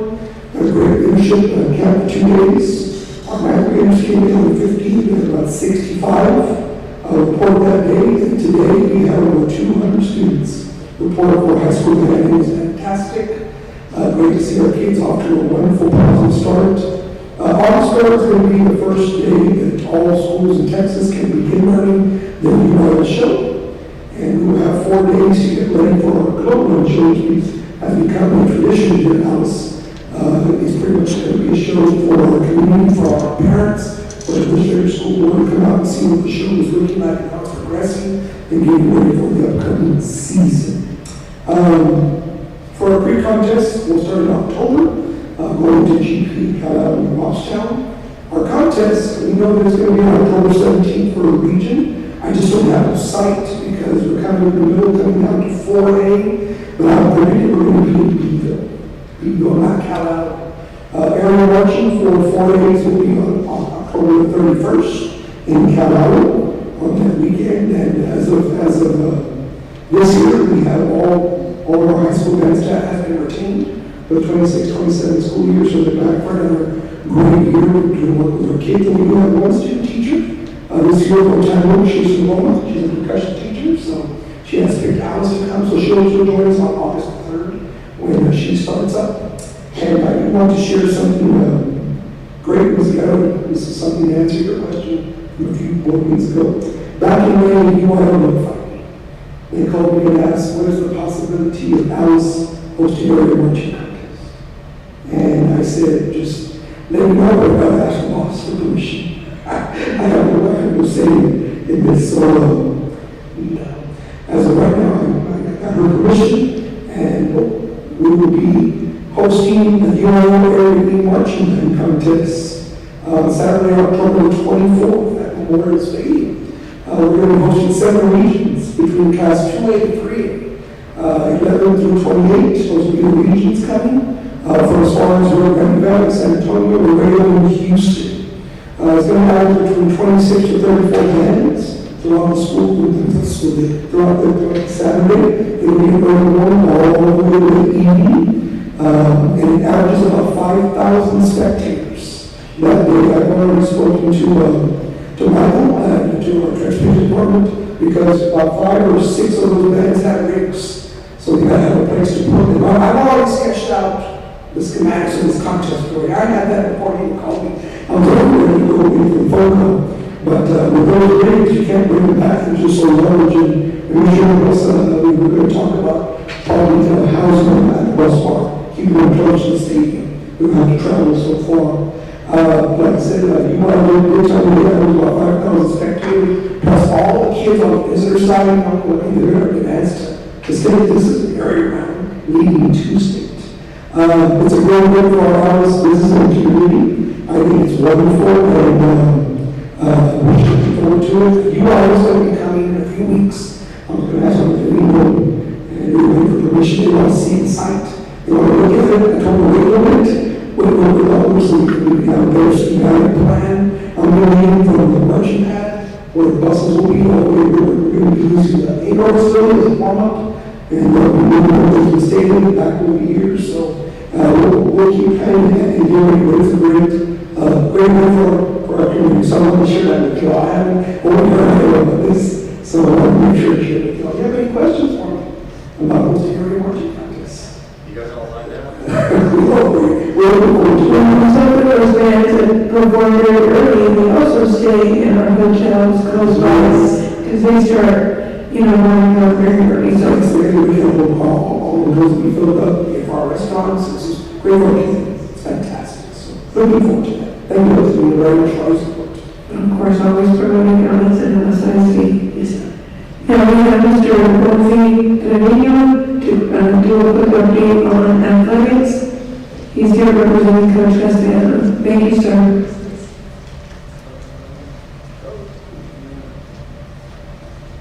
Good evening. Good evening, Madam President, Madam Superintendent, board members. It's good to be here. It's like Dr. Kareem said, I'm coming off the bench. I'm not, Coach Castellano is not here with us. Back that up. We have a total of 46 coaches. That's what we got. 39 certified and 7 are currently in the certification program. We are also in search of a WAMS athletic trainer. We're still in search of that. If for some reason we cannot find our current staff can cover that. In addition, I know that there are outside agencies that provide the same type of service for practicing games. So that's something that we can look into if this particular position is not filled. Going into the next slide, we'd like to welcome back Coach Timothy Nelson. Coach Nelson will be heading our swim program. So we're happy to have him back. Moving on, these are dates regarding fall and the WAMS junior sports. August 10th is the first day of school. On that same day, football practice will start, as well as volleyball practice. The next day, August 11th, cross country will begin. We move down to October. These are fall sports. October 26th, that's the beginning of girls basketball. November 2nd will mark the beginning of boys basketball. We will move on to the next slide. And here's a list of some football equipment for Memorial Stadium that we have received. Gold Coast paddings for Gold Coast. We have end zone pylons, down markers, which include safety equipment, sideline markers, sideline benches, sideline track protectors, which is very important to have to protect our track. And finally, on the football side of things, blocking sleds, tackling dummies, and one thing that's out there is offensive line shoots. It's not for us here. We need to get our offensive line. We need to play better. But we're excited about having that. Going on to the next slide. This is regarding our junior high baseball and softball schedule that we have. new, although I know Allison had this before, sometime back. But this is a new situation. I'm a head baseball coach. I can tell you, I don't want to get long with you, but I'm trying to tell you, I'm excited about it. Athletes that are having the desire to try out for baseball, and I use the word try out because in April this past year, I had to sign up for junior high baseball, and there was 119 kids signed up. So obviously we're not going to carry 119. We're going to have cuts. But nevertheless, to help with that, in December through February, during the athletic period, those athletes, both boys and girls, will have an opportunity to work on the skill acquisition. Going into mid-February to March, during the athletic period, those same athletes will add a day or 3 days of skill acquisition before having tryouts. These are tentative dates. It's fluid. Again, I'm excited about it, and I look forward to it. Moving on, with that in mind, in particular with the number of kids that we're expecting, okay, I want to move on to slide 6, because this is going to help. This is going to help. This is an update on our baseball and softball current batting cages, okay? And what we're looking at is upgrading that. That's right there, that's a picture. The picture doesn't do any justice, but I can tell you that the one on the right, that's our baseball batting cage, the one on the left is the softball batting cage.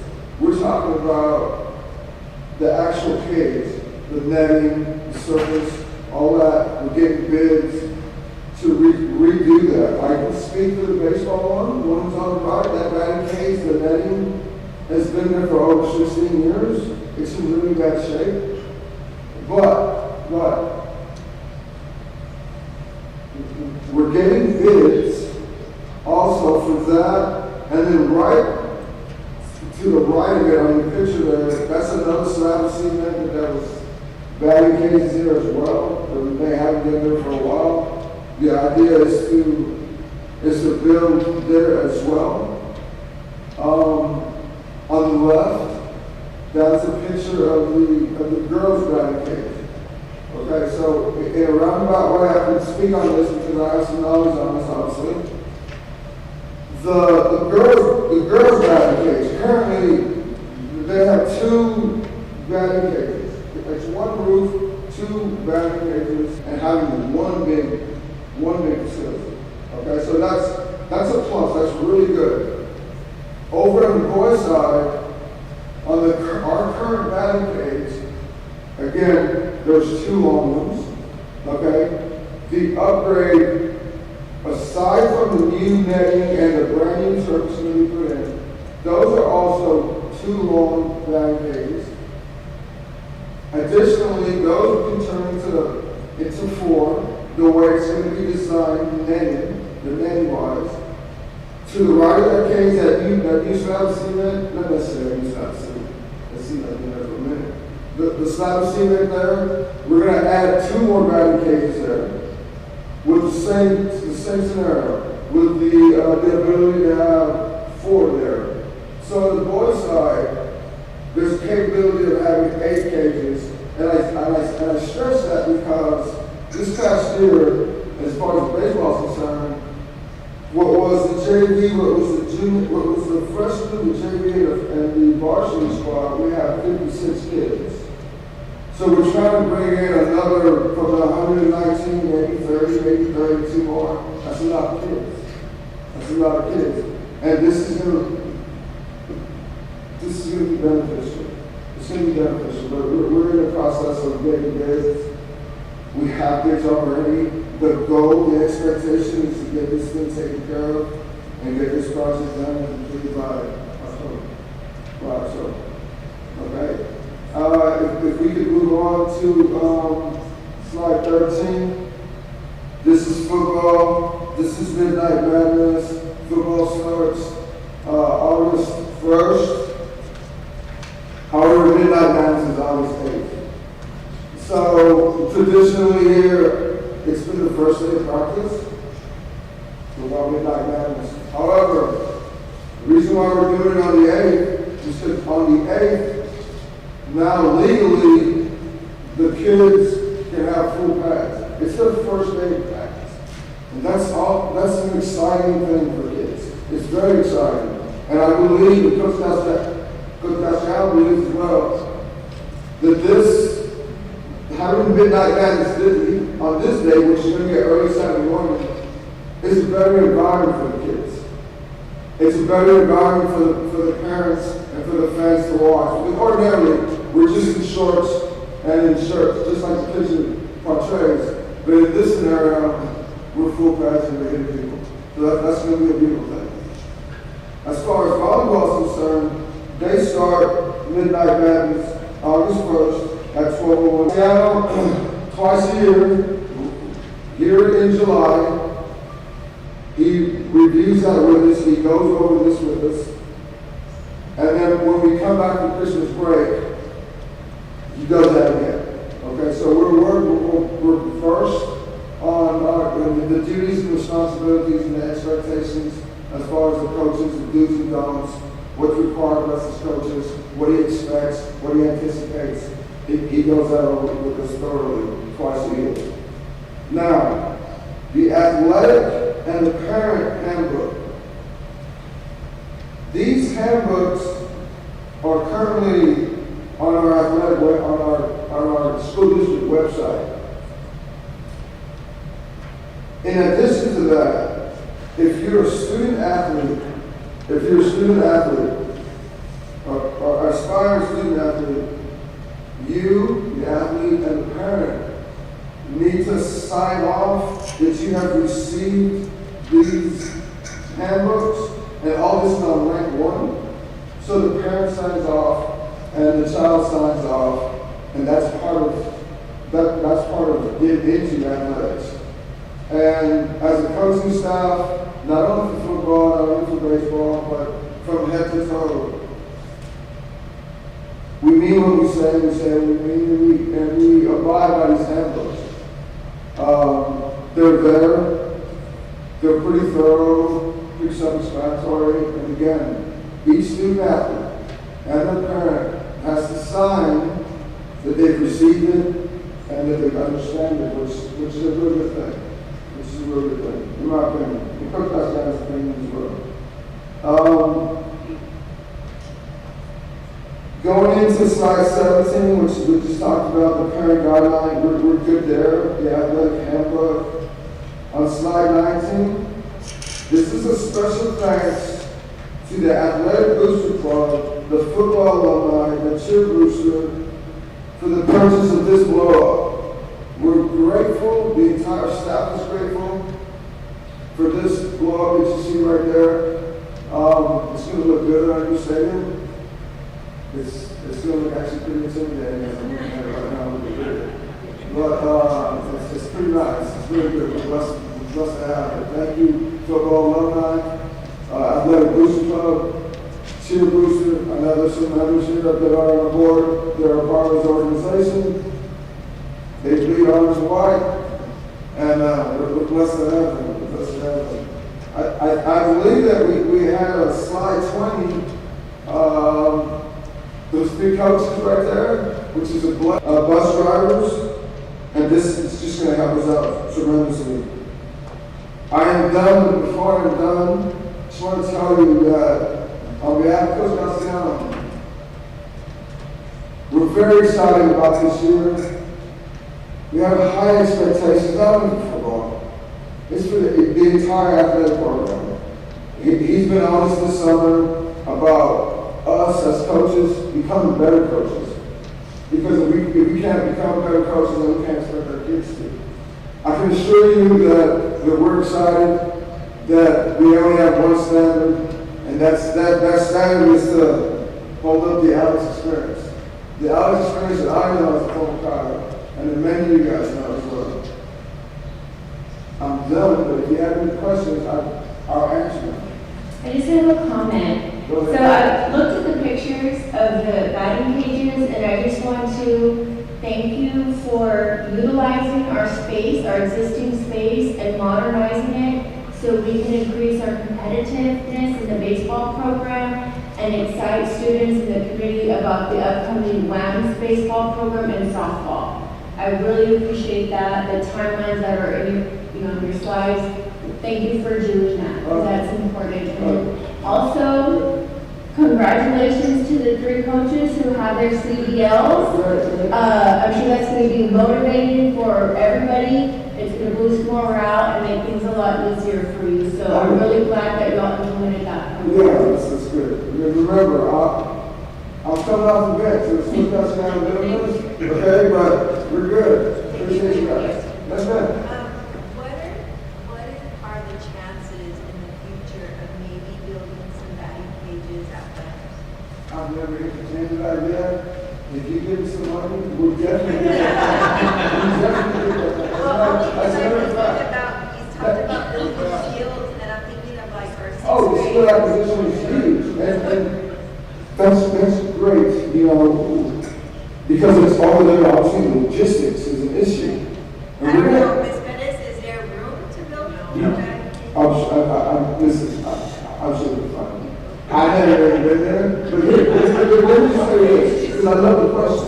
I love the question. We're going to enter into this season. It's going to be fluid, okay? And it's going to require a lot of creativity. But having that at that facility there is a plus. I mean, Well, I'm just saying, you're gonna have to be busing into the high school. yes, and coaching when we go on there, but there's so many different types of batting cages, like blow-up batting cages, that are there one day, and the next day they're not there anymore. There's so much out there, but not only that, but as far as their arm care, I mean, I'm sure you just touch on it, it's serious, and I know I got to go. Arm care is so crucial. Tommy John surgeries, where the UCL ligament is torn, it's up 300% in the last 20 years. Over 60% of those Tommy Johns are from kids from the age of 13 to 19. 13 to 19. That's because they come ill prepared. So doing something like this and keeping an eye on them and progressing them is a wonderful thing. So we're excited about that. So we're good. So you did a good job. For coming off the bench. You did a good job. Oh, thank you so much for your time. Who's going to be the offensive coordinator? The offensive coordinator for what, sir? Football. That would be me. That would be me. Yes, that's it. Thank you, Coach. We're good? God bless you guys. I love being here. That's good. Thank you, Coach.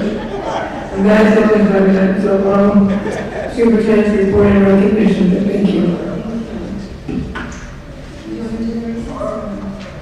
No. We're going to skip through the recess, just everybody's falling asleep. On to item number 7, the consent agenda. All items under the consent agenda are acted upon by one motion. Upon a board member's request, any item on the consent agenda shall be moved to the action portion of the regular agenda. 7A, to recommend approval of the following general function items. 7A1, the requisitions of over $30,000 for onboard Medicaid invoice. Do we have a motion at this time for the consent agenda?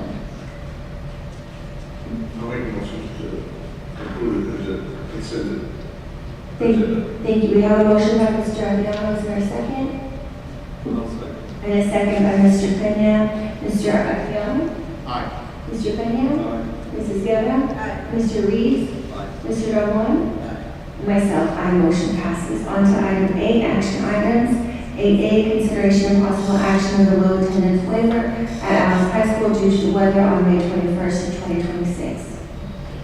So in this particular case, the state does allow any district to submit a waiver if attendance falls 10% or more from the previous year.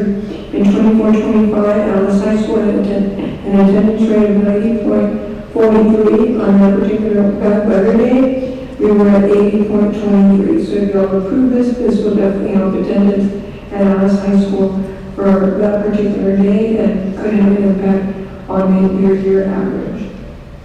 Thank you, Dr. Trevino. At this time, do we have a motion? Is there any discussion or questions? I'll make the motion. Thank you. We have a motion by Mr. Ariano to approve. We have a motion by Mr. Ramon to approve the low attendance waiver and a second by Mr. Ariano. Mr. Ariano? Mr. Peña? Aye. Mrs. Guerra? Mr. Reed? And Mr. Ramon? And myself, aye. Motion passes. On to item 8B, consideration of possible action of the low attendance waiver at Union Elementary due to the weather on May 21st, 2026. Same as Alice High School, if there's more than 10% difference from one year to another, the district can request for a waiver. In 24-25, Union Elementary was at 94.48, and on that particular weather day, they were at 72.17. So we are requesting that you all approve the waiver so we can receive funding. Thank you. We have a motion at this time by Dr. Kirby. Thank you, Dr. Kirby. Is there a motion at this time? Any questions or discussion? I'll make a motion to approve item 8B as read. Thank you. We have a motion by Mr. Peña. Is there a second? And a second by Mr. Reeves. Mr. Ariano? Aye. Mr. Peña? Aye. Mrs. Guerra? Mr. Reeves? Mr. Ramon? And myself, aye. Motion passes. On to item 8C, consideration of possible action of the 2026-2027 Student Code of Conduct. As presented earlier by Ms. Leona Vasquez, our discipline actually has improved, and we have less students attending ISS or OSS or DAUP. So we are recommending no changes. Typically, we don't make changes unless we do it every other year. So this is a year that we wouldn't, and plus the data is showing that it is working. So we'd like to just continue our current student code of conduct with no changes for next year. Thank you, Dr. Trevino. At this time, is there any questions? Or do we have a motion? I make a motion that we approve the 26-27 student code of conduct. Thank you. We have a motion by Mrs. Guerra. Is there a second? And a second by Mr. Ramon. Mr. Ariano? Aye. Mr. Peña? Aye. Mrs. Guerra? Aye. Mr. Reeves? Aye. Mr. Ramon? And myself, aye. Motion passes. 8D, consideration of possible action for the 2026-2027 Optional Flex School Day Program application. As discussed earlier by Ms. Leona Vasquez, we are wanting to continue our optional flexible school day program to assist students who are experiencing attendance problems and yet work with them in order to bring them back to school successfully. We have seen success with the program, and we'd like to see if we can get your approval so we can continue. Thank you, Dr. Trevino. At this time, is there any questions for Dr. Trevino? Is there a motion at this time? I can't hear. Is that we have a motion by Mr. Motion passes. 8B, consideration of possible action to add an assistant cross-country coach stipend position. And so, in talking to Coach Castellanos and Ms. Coach Acosta, due to safety reasons during especially morning practices when cross-country starts, they did right now, you all have already approved 3 stipends. For cross-country, she's requesting another for 2 to be in the building, 1 female and 1 male. And as the students are running out on the field, that there's 2 coaches out there with the students, especially in the morning, because of safety purposes. So 2 would be on the field and 2 would be in the home base. You've already approved 3 stipends and just requested a 4th. So we have a position filled already? We're going to Coach Jenny, I believe so. Yes. I'm here next. And what was the question? I couldn't understand. Is the position filled already though, or is it? We have the people put in place. Okay.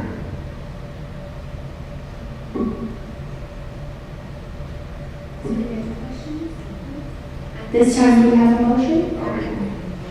We have a motion by Mr. Ariano and a second by Mrs. Guerra. Mr. Ariano? Aye. Mr. Peña? Aye. Mrs. Guerra? Aye. Mr. Reeves? Aye. And Mr. Myself, aye. Motion passes. On to 8F, consideration of possible action to approve the MOU between Alice ISD and Del Mar College for the dual credit program for 2026-2027 academic school year. This is a great opportunity for our students to get dual enrollment credit. They can take 9 out of 14 courses for a total of 24 credits with Del Mar College. And so we're recommending that we improve that so students can have as many opportunities as possible to gain college credits. Thank you, Dr. Trevino. Is there any questions or discussions related to this? Do we have a motion at this time? Thank you. We have a motion by Mrs. Guerra. Is there a second? Second. And a second by Mr. Reeves. Mr. Ariano? Aye. Mr. Peña? Aye. Mrs. Guerra? Aye. Mr. Reeves? Aye. Mr. Ramon? And myself, aye. Motion passes. On to 8G, consideration of possible action to approve the MOU between Alice ISD and Texas A&M for the dual credit program for the 2026-2027 academic school year. Last year, we did start having an MOU with Timuc. This allows all students, not just the students in our. Thank you. Dr. Green, at this time, is there any questions from Dr. Green or discussion? Do we have a motion? I make a motion that we approve 8G as read. Thank you. We have a motion by Mrs. Gavin. Is there a second? And a second by Mr. Ramon. Mr. Ariano? Aye. Mr. Peña? Aye. Mrs. Guerra? Aye. Mr. Reeves? Aye. Mr. Ramon? And myself, aye. Motion passes.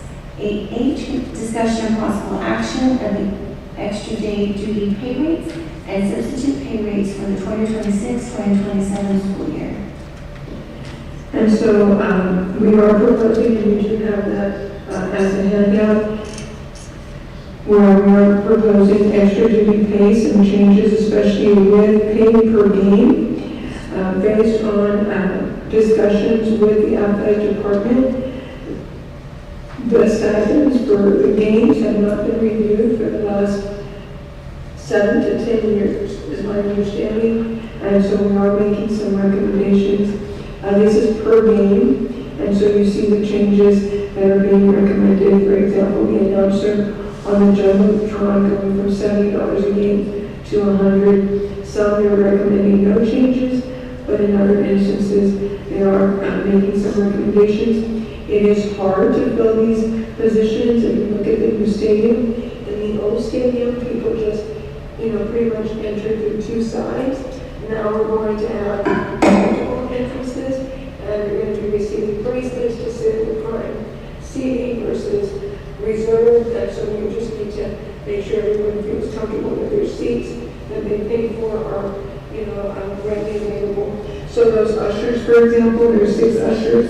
Those are completely new, and calling them associates, right, ticket associates. So we are making some recommended changes because they haven't been reviewed in a long time. I have a question, Dr. Green. So all these duties, even though we do have some employees who've been doing those duties for the last 17 years, now we're creating new positions, are we going to be offering any training to make sure that they know what their duties are and that they're doing them correctly for safety purposes and efficiency? And so yes, they will be meeting with them specifically because it is new, the way that we're going to be running the ticketing and things like that. Most of these people have done it in the past. Hopefully we're going to need more. But those that did the ticket sales were online last year. The clock and the scoreboard kind of thing, they've been running the clocks before. It's just paying them a little more because it hasn't been increased in so many years. and committee members that participated in this, yes. Thank you, Dr. McKee. Does anyone else have any additional questions? I just had a question on the sub-date. So if, I'm reading, so it's like extended. So like, let's say someone is on maternity leave. On the 11th day, they're going to get $10 more. So a certified teacher would get $140, and somebody with a bachelor's would get $110, and a non-certified would get $100, correct? Correct. Okay. Now, but we have a sub and existing vacancy is going to get $160. So does that mean that that person could be uncertified and get that much? If they, I mean, okay, in particular. So it's on page 179. Yeah, but what was the question again? Like it says sub in an existing vacancy. So I'm reading that as it's someone that is good take, like we have no, and I know that's not the case because we're all, but I just wanted to ask. Mm-hmm. So like if it's somebody that is filling a vacancy that we can't find a teacher for. So we're gonna pay them $160, but is that like both uncertified or certified, or it's just anyone? It's either one. Okay. Yes. Okay. Either one. I didn't see that part. Teacher candidates finish education. So then they're gonna be considered a sub in the existing vacancy. Correct. Oh, okay. And they're doing everything pretty much as a teacher. But let's say we can't and we don't have anybody. What would they get paid? Would they just get sub pay based on the top? Correct. And then also it says if the sequence of the consecutive days is broken, the pay rate will be reset to the original daily rate. So like if they're out for a doctor's appointment, they're going to be reset. Correct.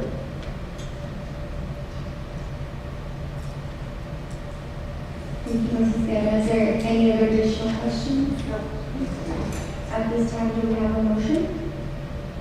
I'll make a motion to approve 8H as read. Thank you. We have a motion by Mr. Benham. Is there a second? I'll second. And a second by Mr. Ariano. Mr. Ariano? Aye. Mr. Benham? Aye. Mrs. Guerra? Aye. Mr. Reeves? Aye. Mr. Ramon? And myself, aye. Motion passes. On to item number 9, closed or executive session called in accordance with the following provisions to be set forth in the Texas Government Code.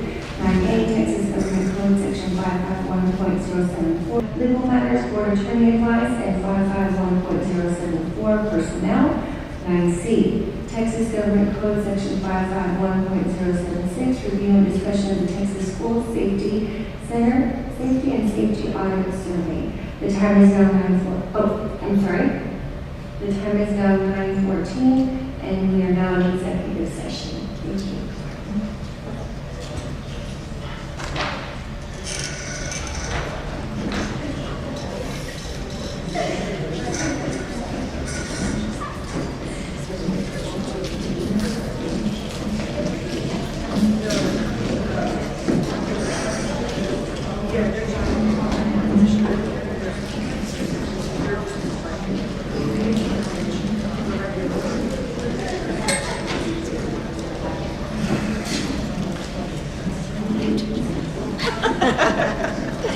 So hot.